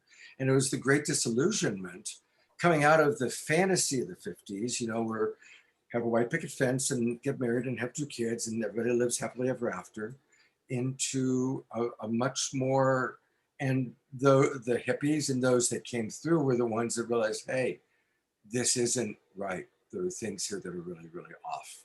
You know? That's right. It's like a huge deepening. And it's, I swear, it's like all of that acid, you know, all the mushrooms, all of those psychedelics, it was necessary to break out of that illusion too, you know, that we were, I think, under as well. And when people do that, it gives them permission to start looking in a much bigger sense of what's going on and see more from a global perspective, you know, rather than like your own personal little myopic way of looking at things. So it ultimately does drop you like back into like what truly matters, you know, when we start to feel interconnected with everything, with nature, with other cultures, you know. That's why I really felt like it was a good idea to open up with something that was about the psychedelics, because I really do think that played a huge part in the raising of our consciousness. Yeah, you're absolutely right. And it was the combination of the psychedelics with the music, right? Right. We Yes. and we would listen to Monster. We would listen, for me, Yes was another big influence on me. We almost had John Anderson on the show. He was sitting in. I know, that close. But the combination of being in expanded consciousness, whether it was through lysergic acid declementate 25, my personal favorite, or pot or whatever it was, and then we would listen to this music, and the two together woke us up. It broke us out of you could say it broke us out of the matrix of that. Yeah, right. That default consciousness, the ego, right? The ego starts to dissolve and you see that's not all that there is. There's kind of a renaissance too, don't you think? Like right now, there's like a renaissance, like with the ayahuasca and all of that that's happening, you know, once again, to have people start to really, you know, break the ego down and when that ego is annihilated, you start to open up to the interconnectedness of everything. And it's exciting. It's actually exciting to see. There's a lot of people in the world who are like, you know, some really amazing, you know, thought leaders, you know, that are getting hip to all of this, you know, expansion of consciousness. And I do believe that is really important for us dropping deeper, you know, into our bodies, into our heart, our body wisdom. I always love your music and your wisdom. And for more Larissa Stowe, you've got a new single out. Tell us about Let Your Love Flow. Well, do you remember the harmonic convergence? You know, that Mark Sims, remember that? Well, you know, Mark is going to do another one. He just announced on my show last night, he was on Straight Talk last night, he's doing another one July 4th to 14th next month. So yes. I know, he is awesome. I know, I love that he's doing that. And he was the one who reached out to us. And so he gave us a lot of different options for which songs that we might want to, you know, cover and then make our own. And we chose Let Your Love Flow. Yeah, if you throw that slide back up, Scott, it's the 1976 #1 hit song for the Bellamy Brothers. Everybody's familiar with it, but you haven't heard the Shaktified version until you've heard the Shaktified version. So we put our own little twist, you know, which makes it fun for us it has more of a tribal feel. We bring in that tribal energy, and thanks to Mark and his vision, you know, our version of this now exists. So we're very, very excited to share it with you all. Well, everybody go to larissastowe.hearnow.com. And I'm wondering, would you feel comfortable? We're going to have a big after show. Could I buy it, download it, and play it tonight? Oh, absolutely. Yeah, absolutely. So, part of the after show, we're going to have some great music. We've got another Maria Muldaur. We've got Colin Young, who did a pre-record just for us. And we're going to play Larissa and Benji's new song. So definitely stick around for the after show, everybody. And take some of your questions and answers. And if we're lucky, maybe we'll have Johnny and John and some of our David, maybe they'll still be with us to answer a question or two. So Larissa, Benj, and your beautiful 2 new angels. John and Rachel. John and Rachel. Thank you. Thank you so much. I love you guys. Love you. Thank you. Love back. Love you. Love you. What a beautiful family we all are a big part of. I love this Global Peace Tribe. All right. Well, it is time for the Global Peace Tribe announcements. And we've got some really important ones. Stick around.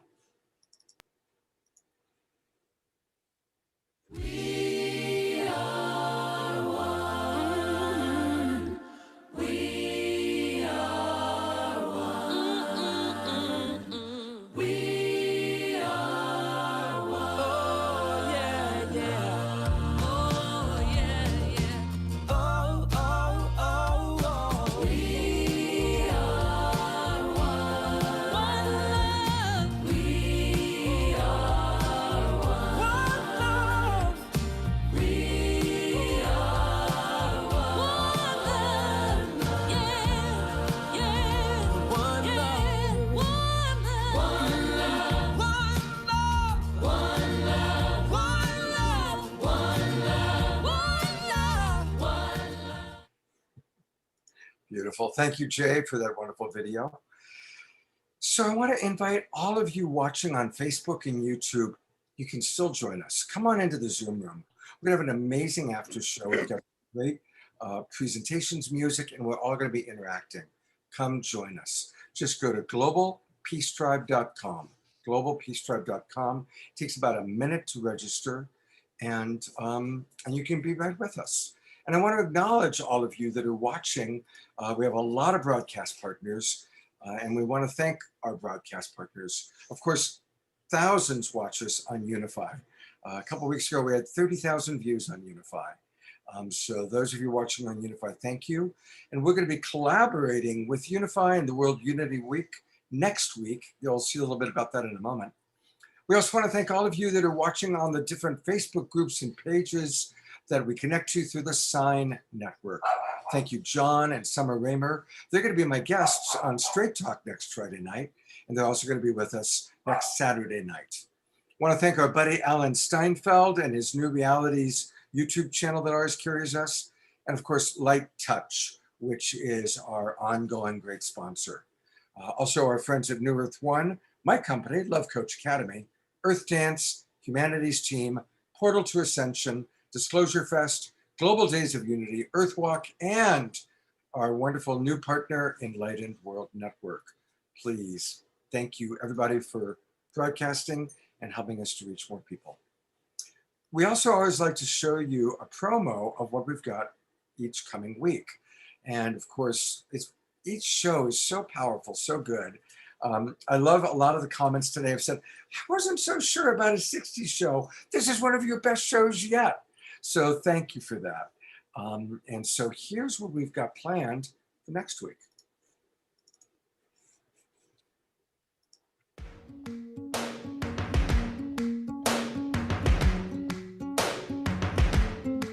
And I just want to thank you both and all of you for being here tonight and having me on your show. And you know, we were talking earlier about growing up in Los Angeles, and I grew up in the entertainment industry. And when I first came in this field of consciousness, I was kind of a lone wolf and found a lot of competition versus collaboration. And so I've been kind of doing my own thing and just doing what I'm called to do, which is represent the vibration of love. And to be a part of this kind of collaboration where we can all bring our strengths to the forefront and we can all share with an audience and bring the kind of inspiration and the kind of love and the kind of energetic sustenance that so many of us and so many in the world really need right now in a time of uncertainty.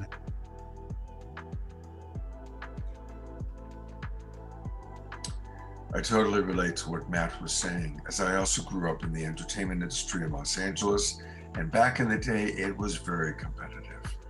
But now it's an entirely new consciousness. All the people that I collaborate with, that you see on Saturday Night Live, we are coming together in a very supportive way to create the new world, the new paradigm. And so please join us on June 19th as we celebrate World Unity Week with our special keynote speaker, Matt Kahn. Also joining us is Christopher Macklin and Sadhvi Bhagwati Saraswati. We will also be celebrating Juneteenth and honoring racial, social, and economic diversity with Chief Dwayne Perry, Dr. Marty Casey, and our dear friend Antoinette. We have many other wonderful presenters, including Adil from Unify, John and Summer Raymer, and our musicians include Pato Banton, Nina Gray, and Gary Malkin. So join our hosts, Debra Gustie, myself, and special co-host, Ben Bowler, for Saturday Night Alive for the Global Peace Tribe on June 19th.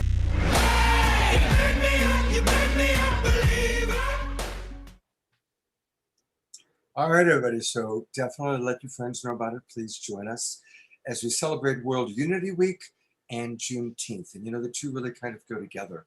And there's also going to be some really cool stuff. Chief Dwayne Perry will be with us next Saturday Night Live with us on the show. And then the next day, he is participating in a reunification ceremony between the Mohawk indigenous people who never signed a peace treaty with America. Technically, America has been at war with the Mohawks since the American Revolution. And there's a reunification ceremony that Chief Dwayne Perry is going to be participating in the next day after being with us. World Unity Week is attracting people from all over the world. It's a big event, and we're going to really be celebrating it. So do join us for that. I also want to remind everybody that a wonderful way also to support us is our GoFundMe. And so if you go to our GoFundMe, we do have a supporters party coming up. And our GoFundMe is really easy. You just go to GoFundMe and go to globalpeacetribe.com or go to Global Peace Tribe on the GoFundMe.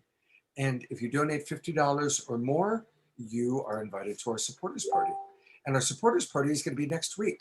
And the supporters party, by the way, any of you that have already donated $50 or more when you registered, or if you donated it to us, you'll get an invitation to our supporters party.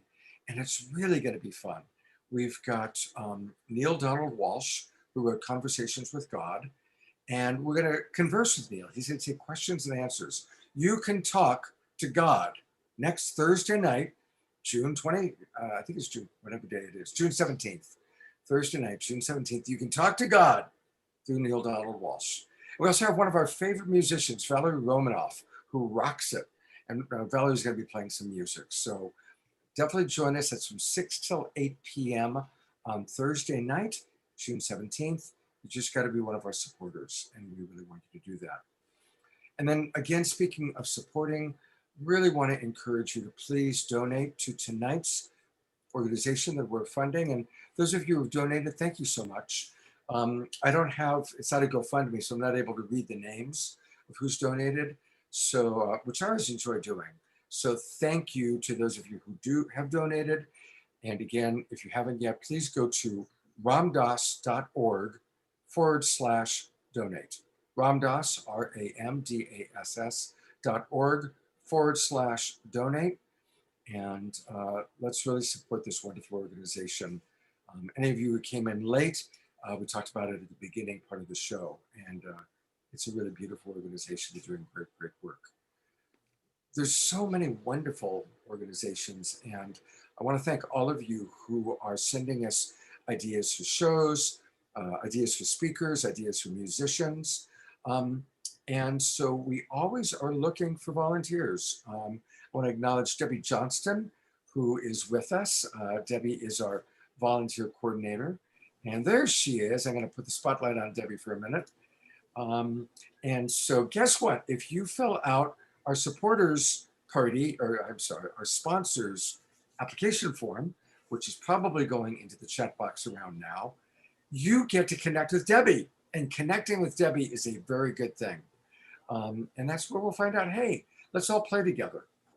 You know, a reminder, you've heard me say it many times, I'm going to say it again. There is an old paradigm that's dying. And we'll liken it to the caterpillar that was eating way too much, and the caterpillar's dying. And as the caterpillar dies, there's all these imaginal cells that are inside the dying caterpillar.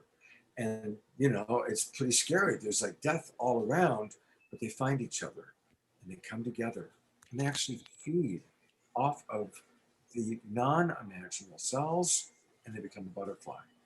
And I truly believe that anybody watching this show, all of us, and there are millions around the world, that are truly imaginal cells for the new paradigm that we want to create.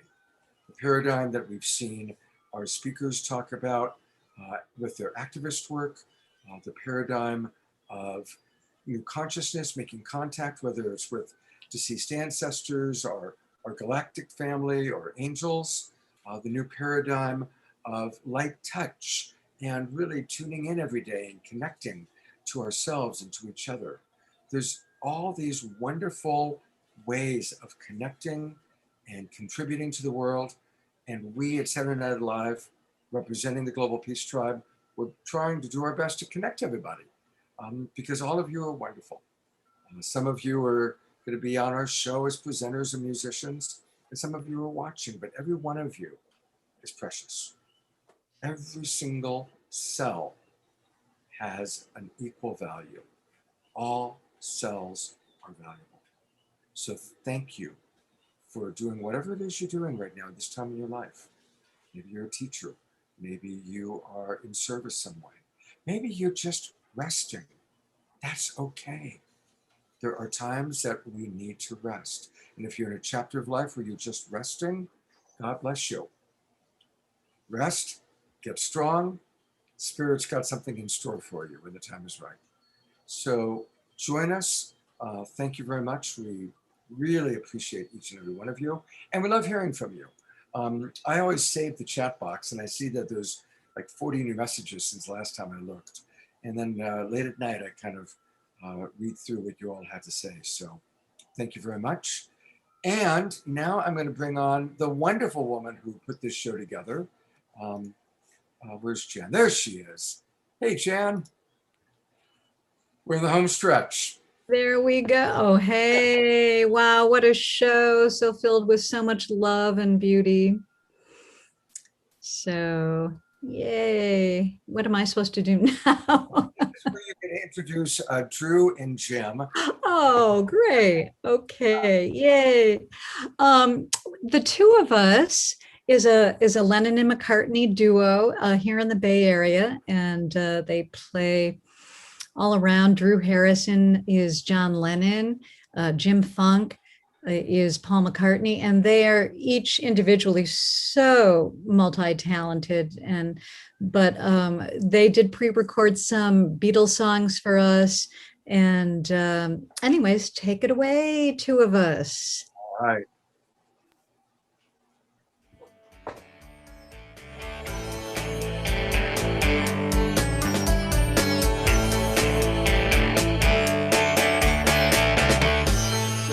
Drew Harrison here, Jim Funk there. We're the Lennon and McCartney duo called Two of Us. Delighted to have been invited by Janice Kaplan to participate in this very cool show. Called Saturday Night Live, being put on by the Global Peace Tribe. Peace Tribe. Celebrating the 60s and honoring the Beatles. The Beatles were the hood ornament for the 60s. Man, they led the way. Musically, they made songs that are profound, beautiful, memorable, and mostly about love. And great melodies and an interesting combination of American rock and roll and European melody and timeless stuff that you can still sing today. The recordings were innovative, and the sound of the recordings, the look of them, playful. Good looking lads. Hey, oh, yeah. All right. And also, we want to thank the Rossmore Event Center for supplying the video from a show we did last fall, which we've edited together for this event. Thank you so much for having us. Glad to be a part of a great cast of characters and musical characters, and honored to be here. And we wish you all the best. Have a great summer.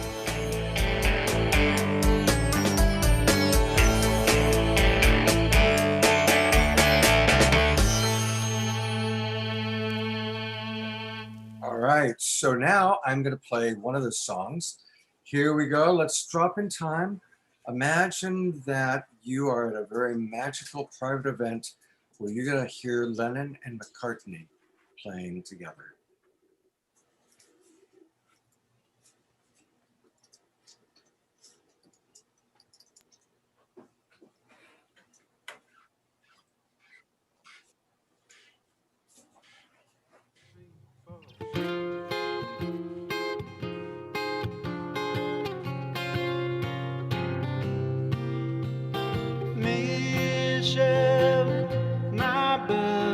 These are words that go together well. My Michelle, ma belle, sont les mots qui vont très bien ensemble, très bien ensemble. I love you, I love you, I love you. That's all I want to say. Until I find a way, I will say the only words I know that you'll understand. Michel, ma belle, sont les mots qui vont très bien ensemble, très bien ensemble. I need to, I need to, I need to, I need to make you see what you mean to me. Until I do, I'm hoping you will know what I need. I love you.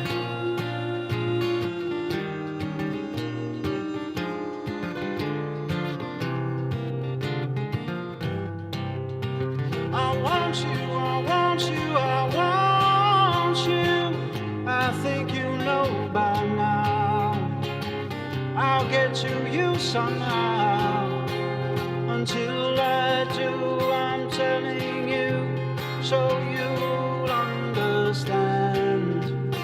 Michelle, my belle, these are words that go together well.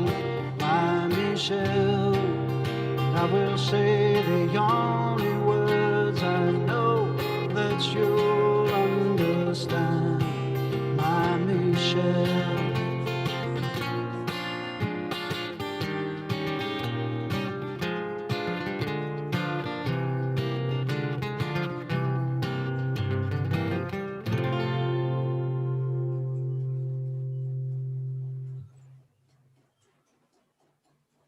So there it is, the two of us, Drew Harrison, James Funk, and you learn more about them. We've been putting it into the chat box.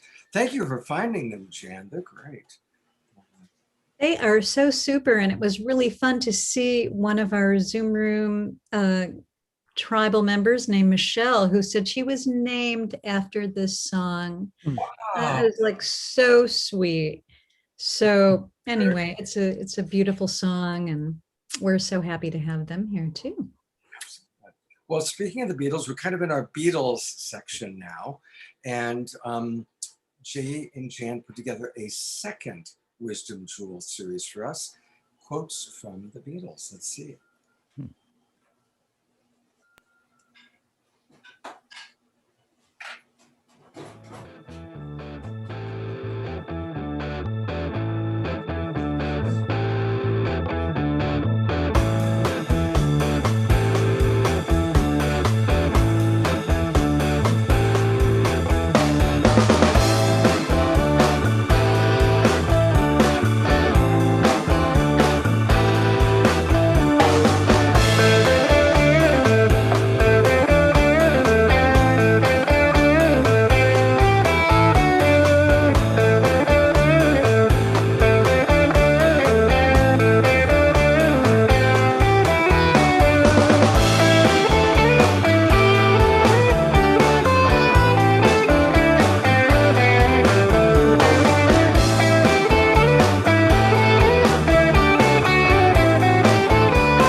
You know, I want to acknowledge when we were putting the show together, we were going to have all Beatles quotes. And I just remembered, of course, watching that, we decided to open it up. So we got some Jimi Hendrix, some Joni Mitchell, some Grace Slick. David Silver was talking about Grace Slick earlier in the show. And David is still with us. Thank you, David. I see you still with us. Thank you very much. And you know, these videos and this show is brought to us by Light Touch. And I'm so grateful. Oh, there's Jay. I was gonna put the spotlight on you. This is Jay. And he and Jan put these videos together. They picked the quotes. Thank you so much. Really appreciate you guys a lot. And again, Light Touch is all about gratitude. And this next Light Touch video kind of helps us to remember that.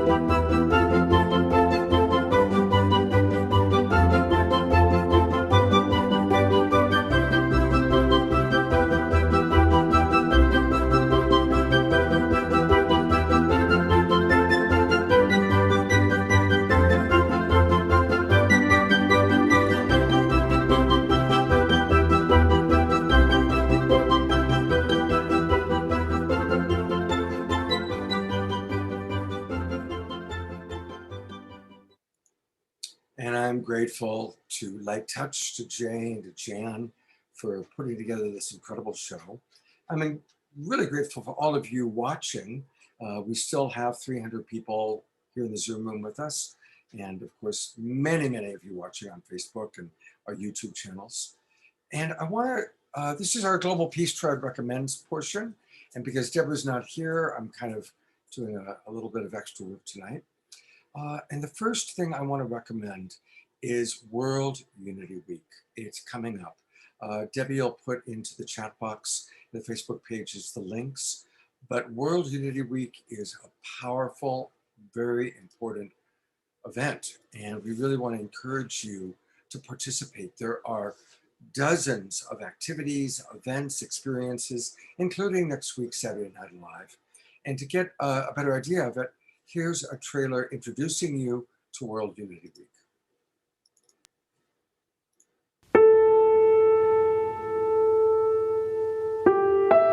You are invited to experience unity.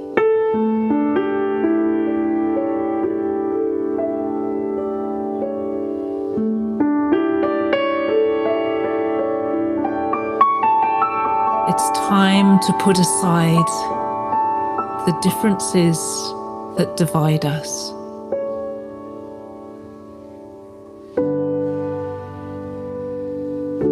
And embrace the beauty of each one of us being different, being unique, being ourselves.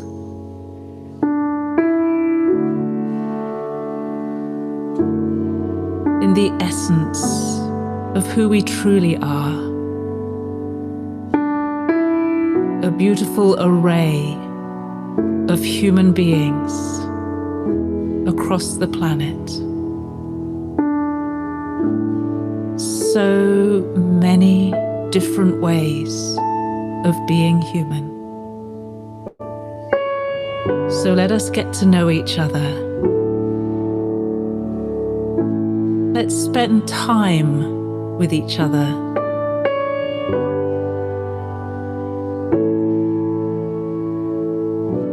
Let's learn from each other. And let's open our hearts to each other. And let's find the unity that exists right in the middle of the richness of our diversity.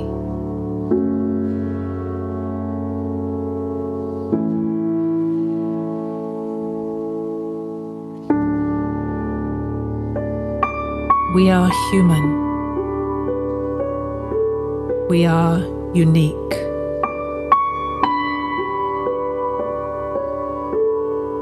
We are one.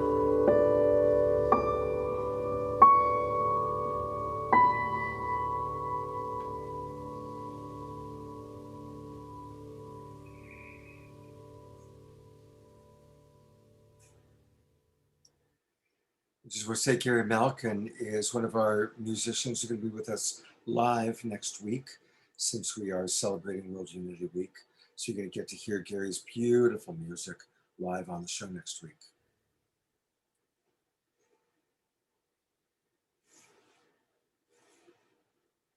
And again, you can find out everything you need to know by going to worldunityweek.org.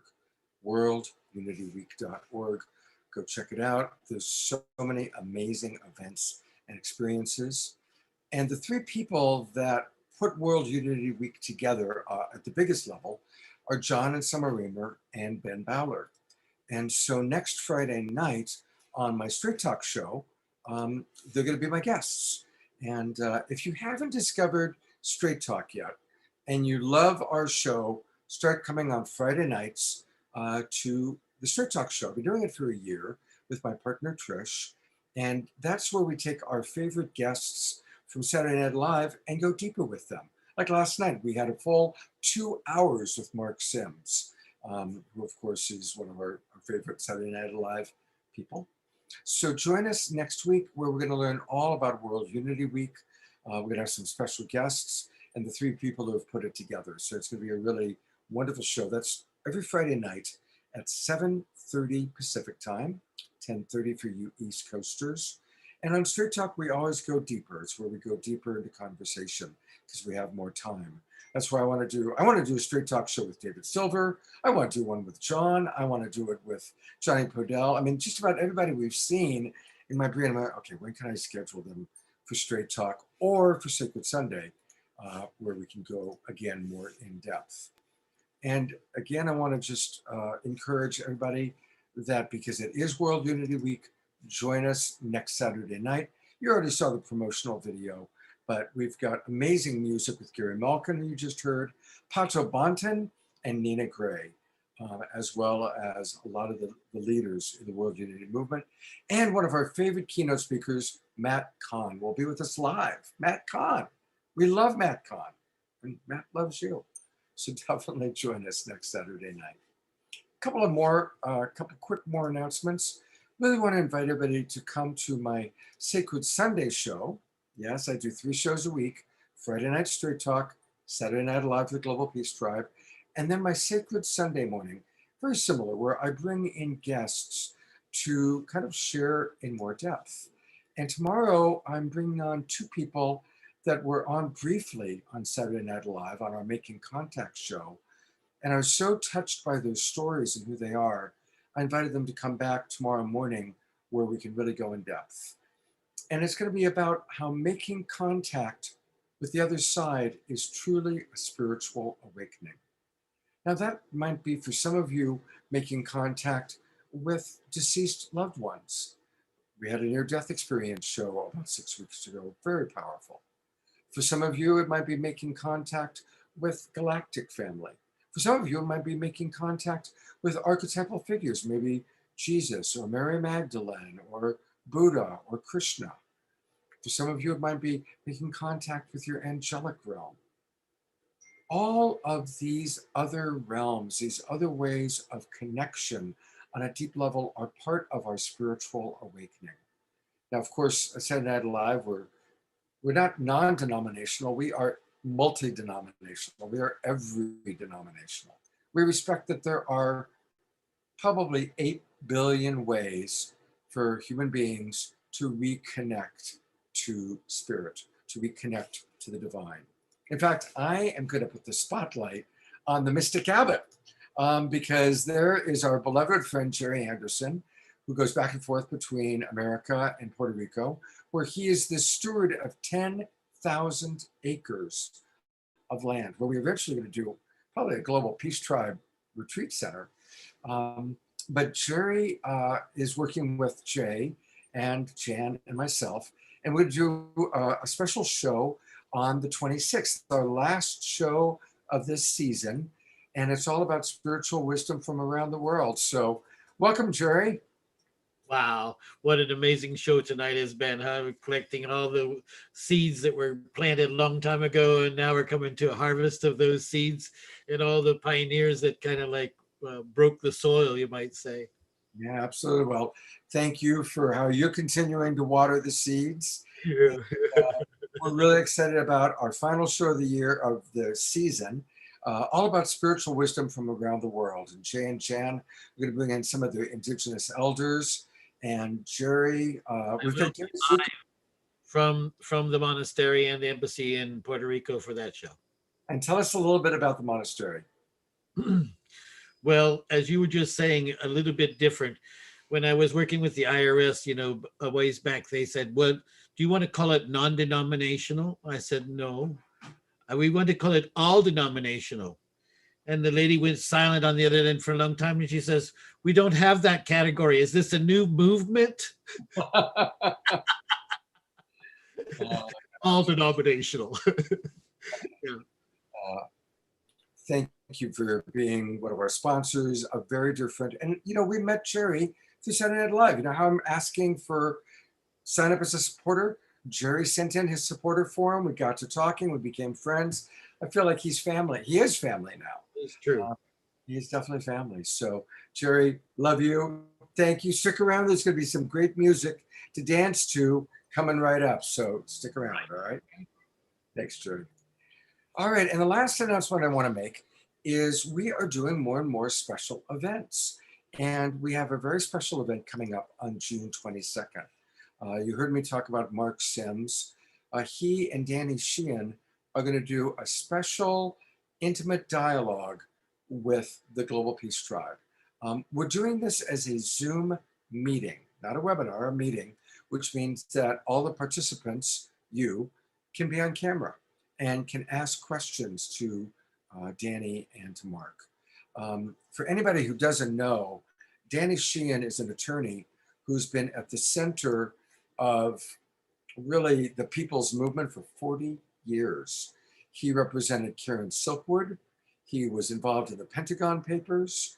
He has been fighting the good fight for a very long time. He was the primary attorney for the Standing Rock protests. And he's now representing the whistleblower who was on 60 Minutes 3 weeks ago, who has come forward with the fact that there is a lot of UFO and UAP, that's the new term, unidentified aerial phenomena, that the Pentagon has been hiding. And next week, Danny is going to be in Washington, D.C., meeting with the Inspector General of the United States, representing his client as they are pushing to release these files. And it's an incredible case that's happening. And we had Danny on our show last week, and we're going to do a special event with just Danny and Mark Sims on June 22nd. There are a few seats left for it. We're going to close it off at a certain point so that we can let everybody have a chance to really be connected. So probably tonight will be the last night probably that we're going to announce this. It'll fill up probably after tonight. So get your seats for June 22nd. All right. We are almost done with the primary show, but we have one last thing, and I'm going to bring Jan back on to tell us a little bit about her connection with Jesse Colin Young, and then we're going to play a special video that Jesse made for us. What was your experience like talking and working with Jesse? Well, yeah, I didn't. Debra Gustie reeled Jesse in because, she had connections through his management and all that. But, Jesse, there isn't a person that I've spoken to ever that hasn't said, oh my God, I just love Jesse Colin Young. And, he was one of the first real sort of well-known activists, singers. I know that David in the movie No Nukes worked with Jesse Colin Young, and Jesse Colin Young was very active. There were a lot of No Nukes concerts, I believe, all over the place, and he was very vocal. And but he's a singer-songwriter. He's completely relevant today, and he pre-recorded for us a super special offering. So I hope you get it. And yes, David Silver, I put the spotlight on you. And after we play this little pre-record from Jesse, since you do know Jesse, would love to hear some of your thoughts about him. So if you're okay with that, since you're still with us. But here is what Jesse pre-recorded for us. And let's all sing along. Hey everyone, this is Jesse Colin Young, and I want to give a shout out to the Saturday Night Alive for Global Peace Tribe, and to everyone else who's watching around the world. You know, this song rings as true today as it did 50 years ago when I first sang it. Let's sing it together.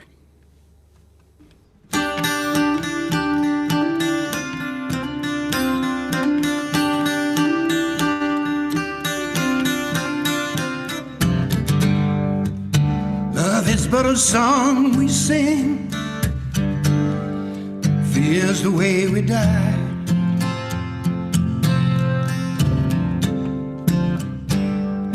We can make the mountains ring, make the angels cry.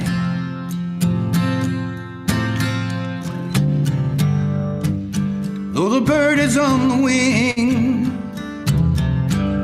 and we may not know why.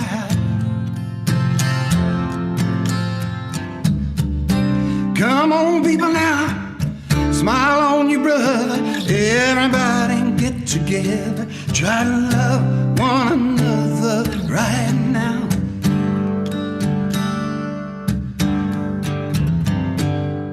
Some may come and some may go, people we will surely pass.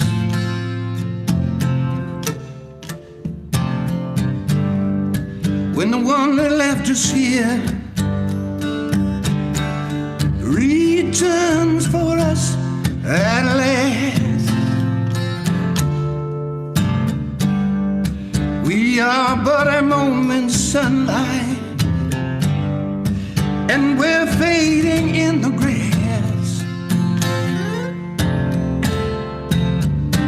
Come on, people, now, smile on your brother. Everybody get together, try to love one another right now.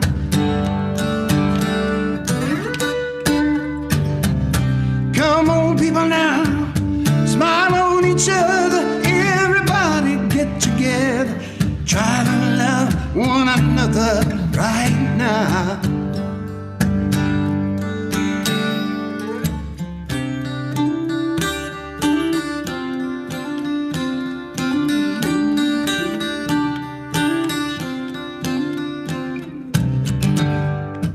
If you hear the song we sing, people, you will understand.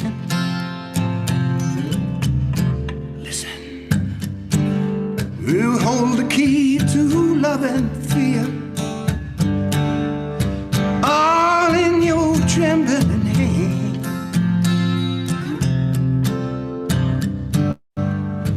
Just one key unlocks them both. It's there at your command.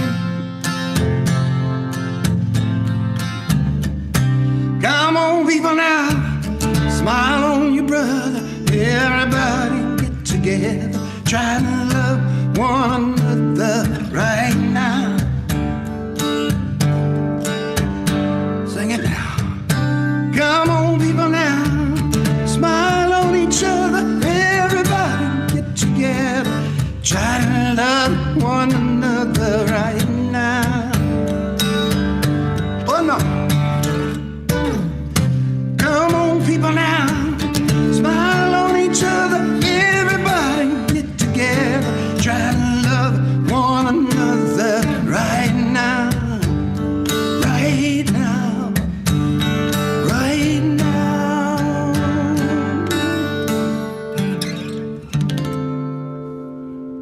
Right now. Right now.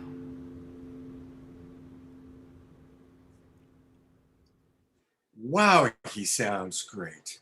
He just, I mean, it's true. That song absolutely is as resonant now as it ever has been. And he sounded great. I want to briefly go to his website, and then I want to hear from David about him. His website is his name, jessecolinyoung.com. And he's got an amazing podcast called Tripping on My Roots. So definitely go there, listen to the podcast. Jesse, you got it going on still. Very exciting. David, what was your experience like working with Jesse? Oh, and you're muted, David. David, you need to unmute.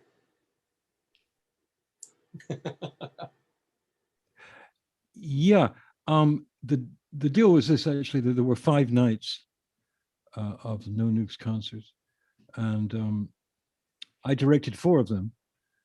The Springsteen ones, Jackson Browne ones, but Jesse performed at Battery Park on the 5th night outside, and I wasn't there because myself and several others were completely exhausted actually, so we couldn't go to it. I mean, it was a very hard gig, if you like, 4 nights, 14 cameras, Madison Square Garden, 25,000 people. I've never really experienced anything quite like it. I met him a couple of times. He's a wonderful man. He just is the real thing. And that song, you're right, Scott. It is as relevant, if not more relevant now than it was then. It moved me when I just saw him sing it, because I haven't seen him sing it for all these years. And what was special about that song was that, usually with great art, you sort of go off you don't hit the nail on the head always. Great artists don't always do that. They skirt around it and use metaphors, and it's art, Jesse just went right to it, Come on, people now, smile on your brother. That's what it was about then, but now it's even more important. And I mean, it's more important because there are stronger forces. And this is, I've read and heard it from so many wise people, that before the light, the real light, darkness is there. And Jesse wrote a song, a marvelous song called Darkness, Darkness, which I recommend to anyone who's watching this to check it out. Because as great as Get Together is, I think Darkness, Darkness is his actual more amazing song. Is extremely deep and made us at the time all feel both poles of the reality we were living in, which was one of great change and one of great challenge. And it would be hard not to use those words about what we've been going through recently, because I think what I believe, I choose to believe, is that before the darkness, before the light, there's always darkness. And the polarities are part of the nature of reality, after all. If we were all lightness, if we were all light, we would not know dark. And if we were all dark, we would not know light, but we have both of them. And when I was listening to that, I'm watching Jesse, who I deeply admire, because he was one of those musicians who was just totally dedicated to it. It wasn't just a song, that he wrote and hoped would be a hit. It was his heart, speaking to us. And he's a lovely, lovely man. And I'm so glad he's still with us. And I might say that when the band sang Turn, Turn, Turn an hour or two ago, I was just as moved by their performance as I was when the Byrds sang it or when Pete Seeger sang it. When the Byrds sang it in 66 or 67, everybody was so amazed because it's not the sort of song a rock and roll band of that era sang, But Roger McGuinn was always a very spiritual man. And after he had 8 Miles High, which was their biggest hit, and I don't have to explain what that was about, they did Turn, Turn, Turn. And Jack did tonight, the band did it impeccably well. Impeccably well. I mean, it was just so solidly beautiful and moving that it did a weird thing to me. It was sort of like time travel. And they were very present and very now, and she is very now, and the musicians were great. But the song itself has just sort of rolled through the decades. And to hear it now was very moving to me. And this whole program, the reason I'm staying with it because I'm just like everyone else. I have a pretty short attention span. I can't tolerate much for longer than a few minutes. But the sort of substratum of this show, this event, is the continuation of that movement towards real love. You know, when the Beatles ended, they brought out a few songs that they'd done before they split up. One of them was called Real Love. The other one was called Free as a Bird. And at the risk of hyperbole, I would say that those were two, at least in the top 5 or 6 Beatles songs of all time, because they expressed what they knew they represented. They were just, as we used to say in England, they were just Lancashire lads, you know, from working class backgrounds. And what they did was they changed themselves because of the experience they were having, which was extraordinary, difficult, unusual, unprecedented. The actual felt life that they experienced.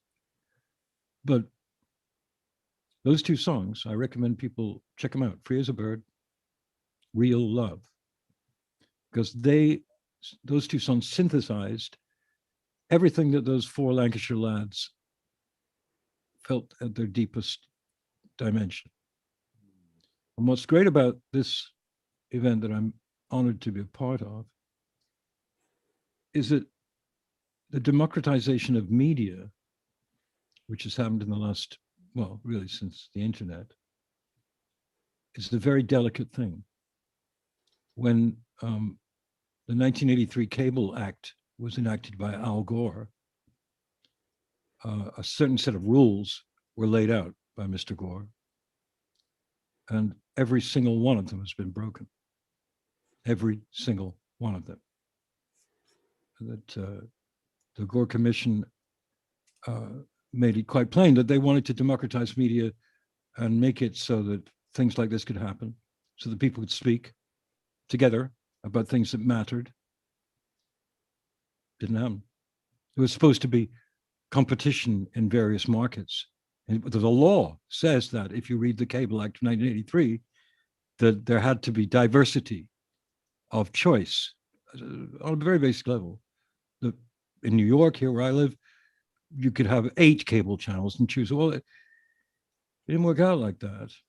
And it's been monopolized by corporate money. And I'm not the kind of person that usually bleats on about that, but it didn't happen. This is where it's going. We're close to normal people like we are, can talk, and most important of all, inspire. I was inspired by so much that I heard tonight. Because, you know, you have your down moments, you know, and you begin to wonder, well, what the hell was that all about? You know, what were we doing? Did it have any effect? And I talked with Scott and Jan before and said that I really respected the sort of underlying theme of this thing, which is the evolution of ideation into action. And that just doesn't mean going to the streets. That's all very well. But as John Lennon put it many times, if you can't free your own mind and you can't know yourself, you can't really help anyone else. And I think that's the key.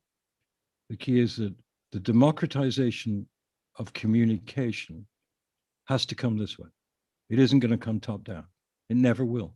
Because every time someone speaks in a news show, I know I've done them, there's a thing in your ear called an IFB.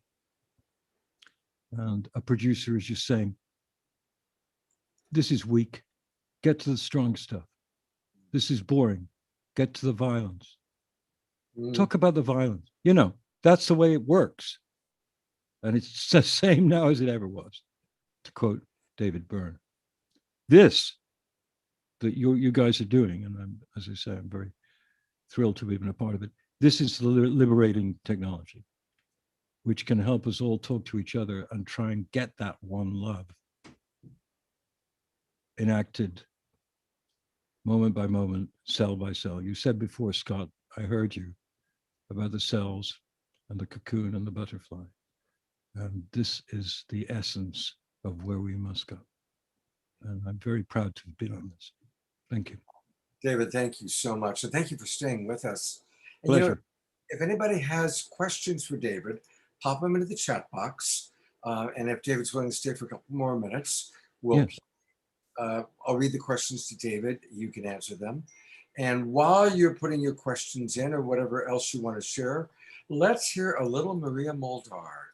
Time you saw somebody playing a washboard with like a cup and little things attached. That was definitely on the unique side. All right, so here's the first question from Christy Michaels. Christy is a dear friend of ours. We've worked with her. She writes, David, what's brewing behind the scenes of the community of your connections? Great question. What's brewing behind the scenes of your community, the connections and the people you're working with and that you're connected to?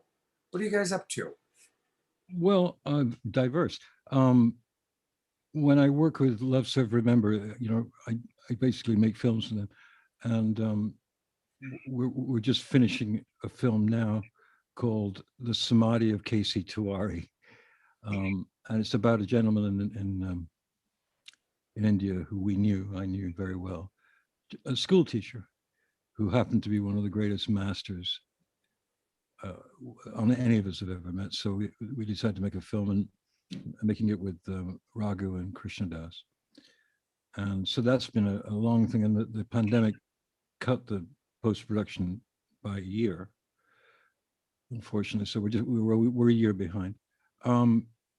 I still am involved heavily with music, but now more as a musician than as a filmmaker. And I've been working on music for my own films now, because over the years it's all been licensing and literally paying lots of money to use music, and I believe in that.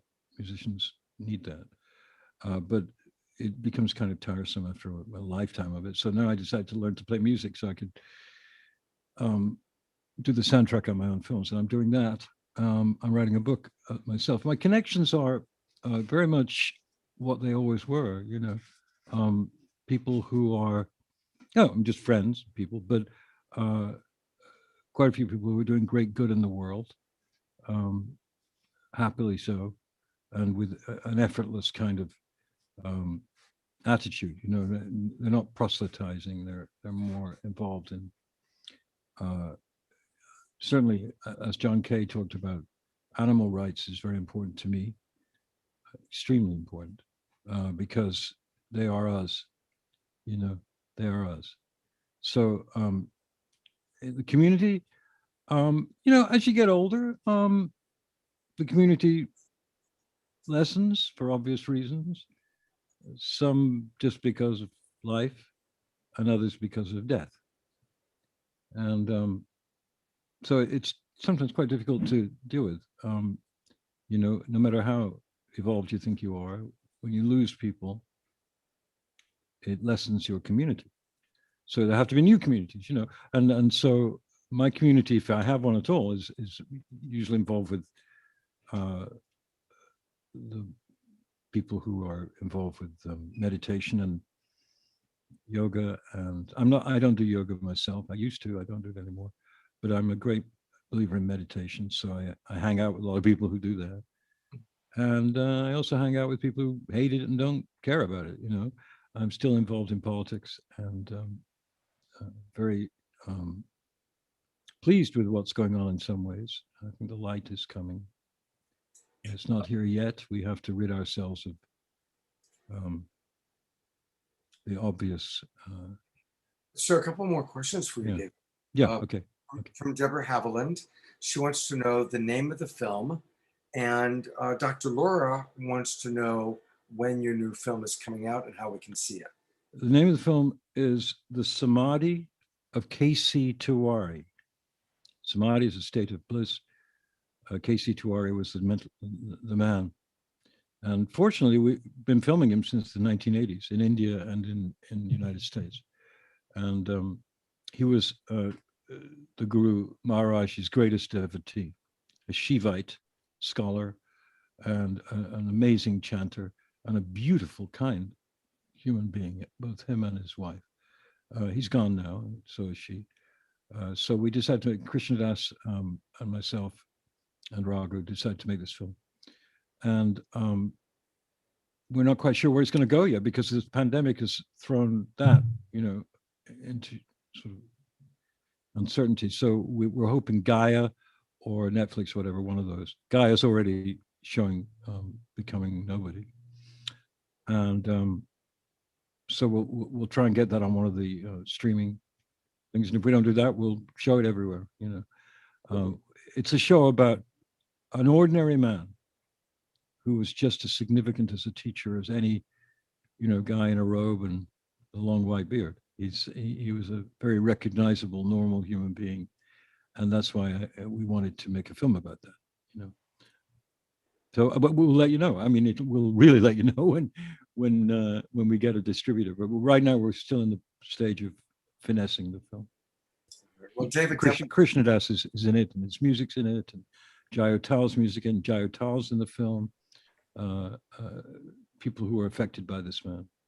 Yeah, do you mind spelling the name of the teacher? A lot of people are still asking. They kind of really want to Okay, know. well, it's KC, two initials, which stand for two Indian names, but he'd always like to be called KC. Tewari, Tewari. Tewary, Tewari. I, not Y. It can be a Y, but it's an I. Tei. Yeah, and samadhi is what it is. So, I mean, you can't really explain samadhi, but what we can show is the effects he had upon, I think I interviewed 10 Westerners and several Indian people to get their view as to how it affected them and what it did for them. And what it did was it made them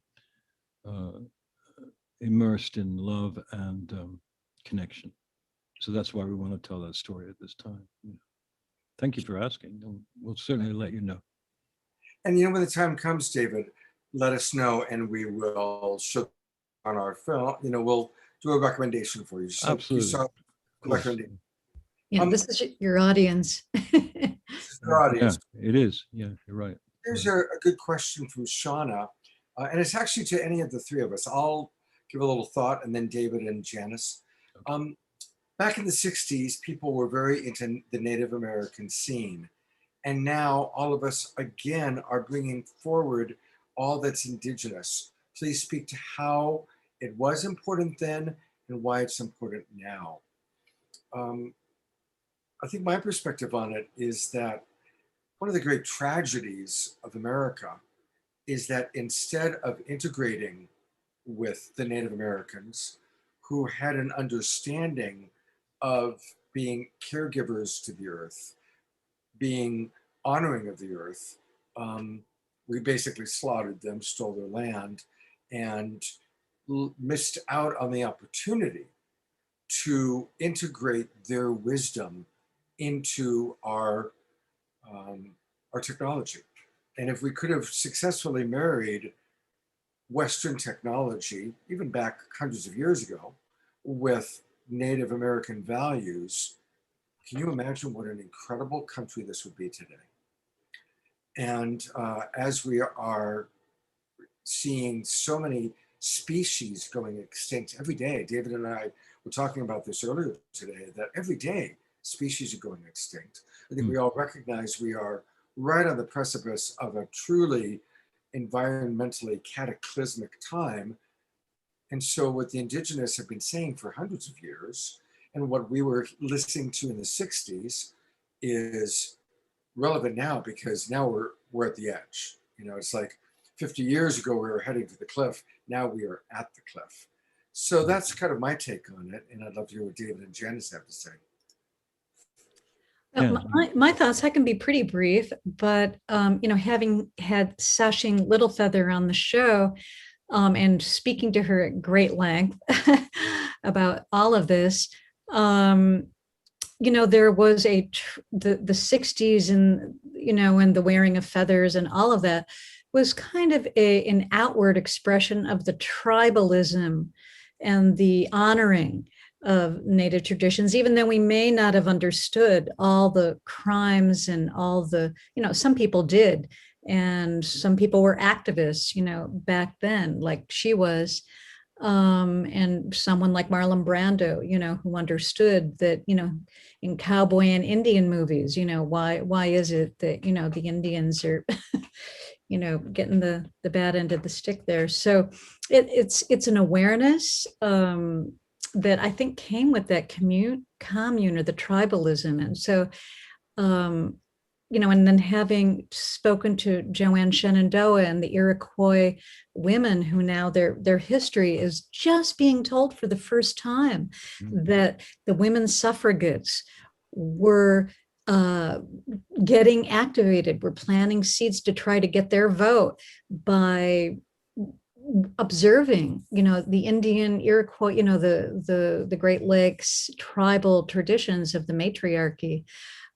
So, it's kind of the seeds were planted back then, and I don't think we really understood the whole big picture, but more and more now, and today with Deb Haaland as a Secretary of Interior, and so many more, Indigenous people being empowered, and women really, standing up for Standing Rock, and women, really Indigenous women really putting themselves out there for, the pipeline, stopping these pipelines and such. So it's just kind of an awareness that started, that I believe has really, come to fruition.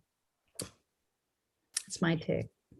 I can hardly say anything more than that, because Jan's so right. What's encouraging about it is, as you implied, Janice, is that now, after Standing Rock and many things, and Deb Haaland, of course, awareness is much more. There's much more awareness now than there was when I was growing up, or even later than that.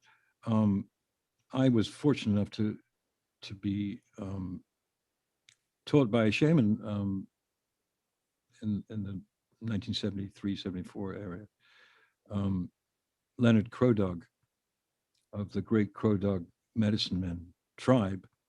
They live on the Rosebud. They're Brule Sioux, not Oglala, a slightly smaller branch of the Lakota Nation. And I did some work for them, and then went out to South Dakota and stayed there for a long time, and experienced the most astounding things I've ever experienced up to now, including everything. What they showed us was just incredible in terms of miraculous manifestations. And at the time, I was both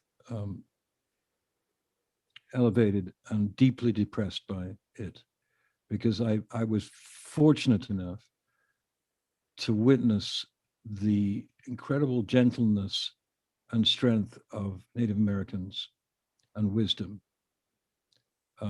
And I became very involved, not only with the Lakota, but with Navajo nations. And also here where I live in a, we live in a, what was a Mohawk Iroquois, I guess, vacation ground, live on the Hudson. And this is where they came for vacation, and would canoe across to New Jersey, when New Jersey was one of the most unaffected places on earth, which, as you can probably imagine, is the exact opposite of what it is now. However, I've been so taken by it. Leonard was a genius and the greatest shaman of the Indian nation. He died 3 days ago, which threw me. It threw me, because in those 45 years, whatever since that happened, I think about it almost every day, what I experienced with them. And apart from the miracles and the transformative experience that I had and we all had, it's time for them to be the remnants of one of the greatest combined and diverse civilizations in the history of the world, and the true natives of this country. I found it very encouraging that when Rick Santorum, ex-senator, made that horrendous statement 3 weeks ago, CNN fired him after 10 minutes. And he'd been a consultant with CNN since he was a senator. And they just got rid of him. Done. That wouldn't have happened when I was experiencing with Native Americans in the 70s. Nobody cared, and they knew that. And it was horrible being on the reservation and seeing the general store and the lousy food and the alcoholism and the children having no future, you know. This is their country. and we're all just visitors. And but as I say, I'm encouraged now that Deb Haaland is the Minister of the Interior, therefore she has jurisdiction over Native American affairs, which is fantastic. And that's a great decision by President Biden. And whatever else he does or he doesn't do, I'll never do anything but love him for that. Because that's what we've all been asking for many, many years. Put a Native American in charge of Native American affairs, for God's sake. And Joe did it. Joe did it. I don't care what people say about him. So I'm very encouraged by that, and tremendously happy that maybe, just maybe, we can redress some of these terrible, atrocious wrongs that have perpetuated throughout the so-called United States of America. So I'd like, I'd try to answer that question, finish on a positive note. I think we're heading in the right direction, and hopefully the children who live in pretty bad conditions will have a much brighter future than Leonard Crodog and his family had. So I'm very happy about that, but there's no room for complacency. These are people of the earth. These are people with vision. These are people with spiritual depth. We can only learn from them. Thank you for the question. Great question.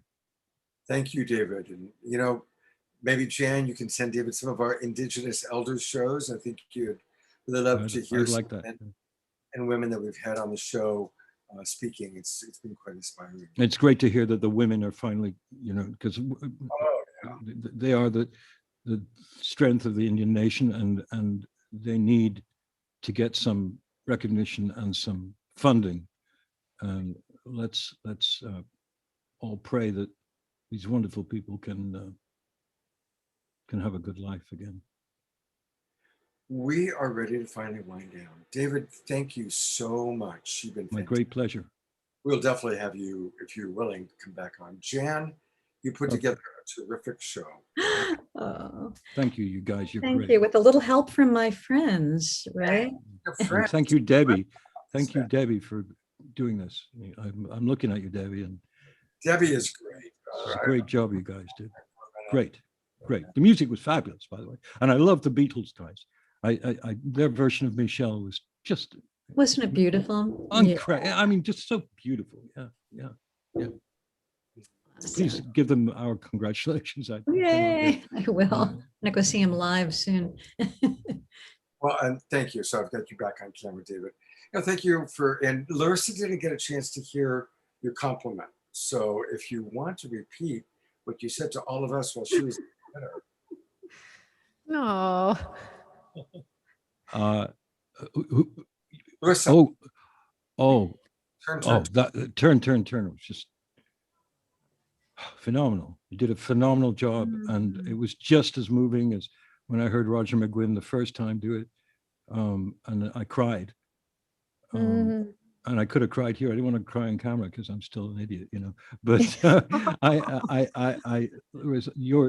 your singing on that, and your acoustic musicians did a marvelous job. It was moving and totally spot on the gestalt, the original gestalt of that song, which comes from the Bible, of course, but originally from Pete Seeger and Roger McGuinn, and your version of it was equal if not better. It was beautiful. I was really moved by it. Thank you for that. Thank you, David.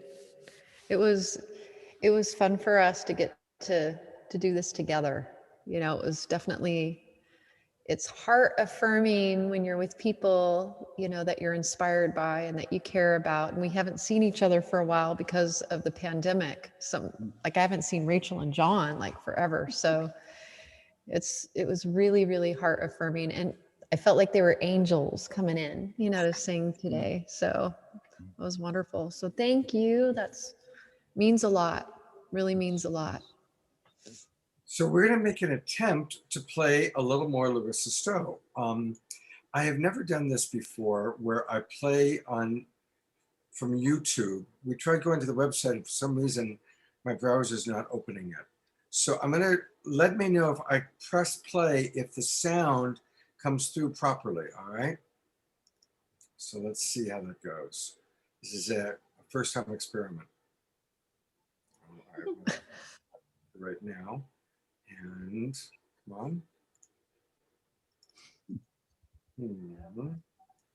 I have Top right corner right there. Top right corner? Top right corner above her. There, just click that so you can get out. It's oh man. Yeah. Well, this would be music only anyway, right? It's not a video, or is it? Yeah, it is music only. Are you on, is this Spotify or are you on, oh, you're on Apple Music, right? I mean, I have iTunes on my phone, but not on my computer. So, well, I will this is live. This is a live experience. We're having to roll it in the live. Yeah. Live way. All right. We're going rocking and rolling. We do That's have right. one last thing we can close with. And we actually talked about this when we were having our pre-production meetings. And it's one more song by our friends, the two of us, the Lennon and McCartney duo. And it's actually a really nice, soft song to close with. So we're going to close with Norwegian Wood.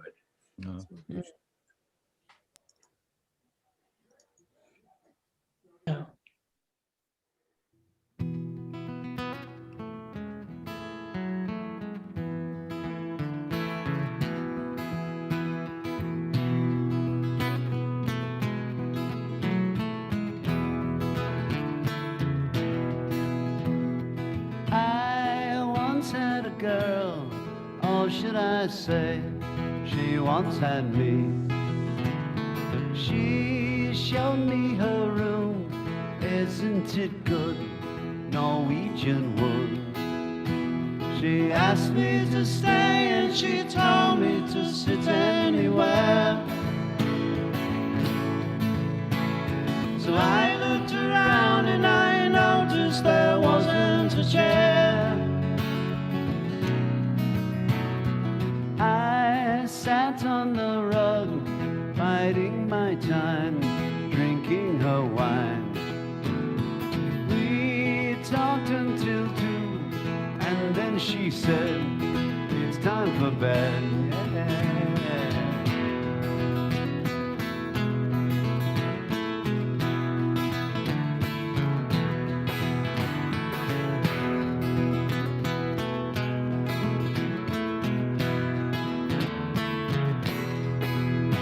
She told me she worked in the morning and started to laugh.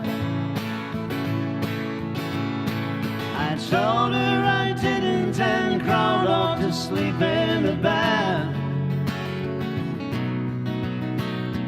And when I awoke, I was alone. This bird had flown. So I lit a fire.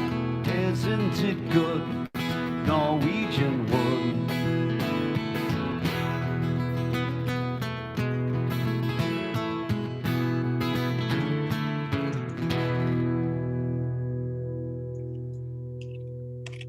Isn't it good? It's great. It's a sweet, soulful song to end on. It's great. Well, thank you. I'll go to gallery view briefly, where we can see all of our friends that are still with us. Jerry, our Mystic Albert, Debbie Johnston, Janice, who put the show together, our beloved Larissa Stowe. And you know, tonight is the 70th birthday of Jai Uttal. Jai Uttal's been on our show several times.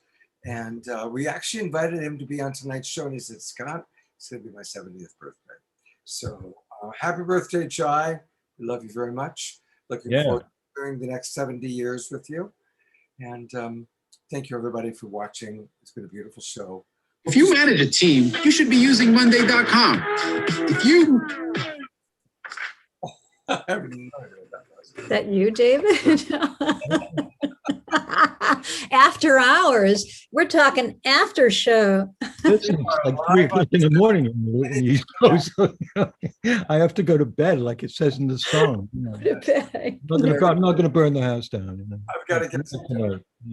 And thank you everybody for watching. Good night. I got to go sleep.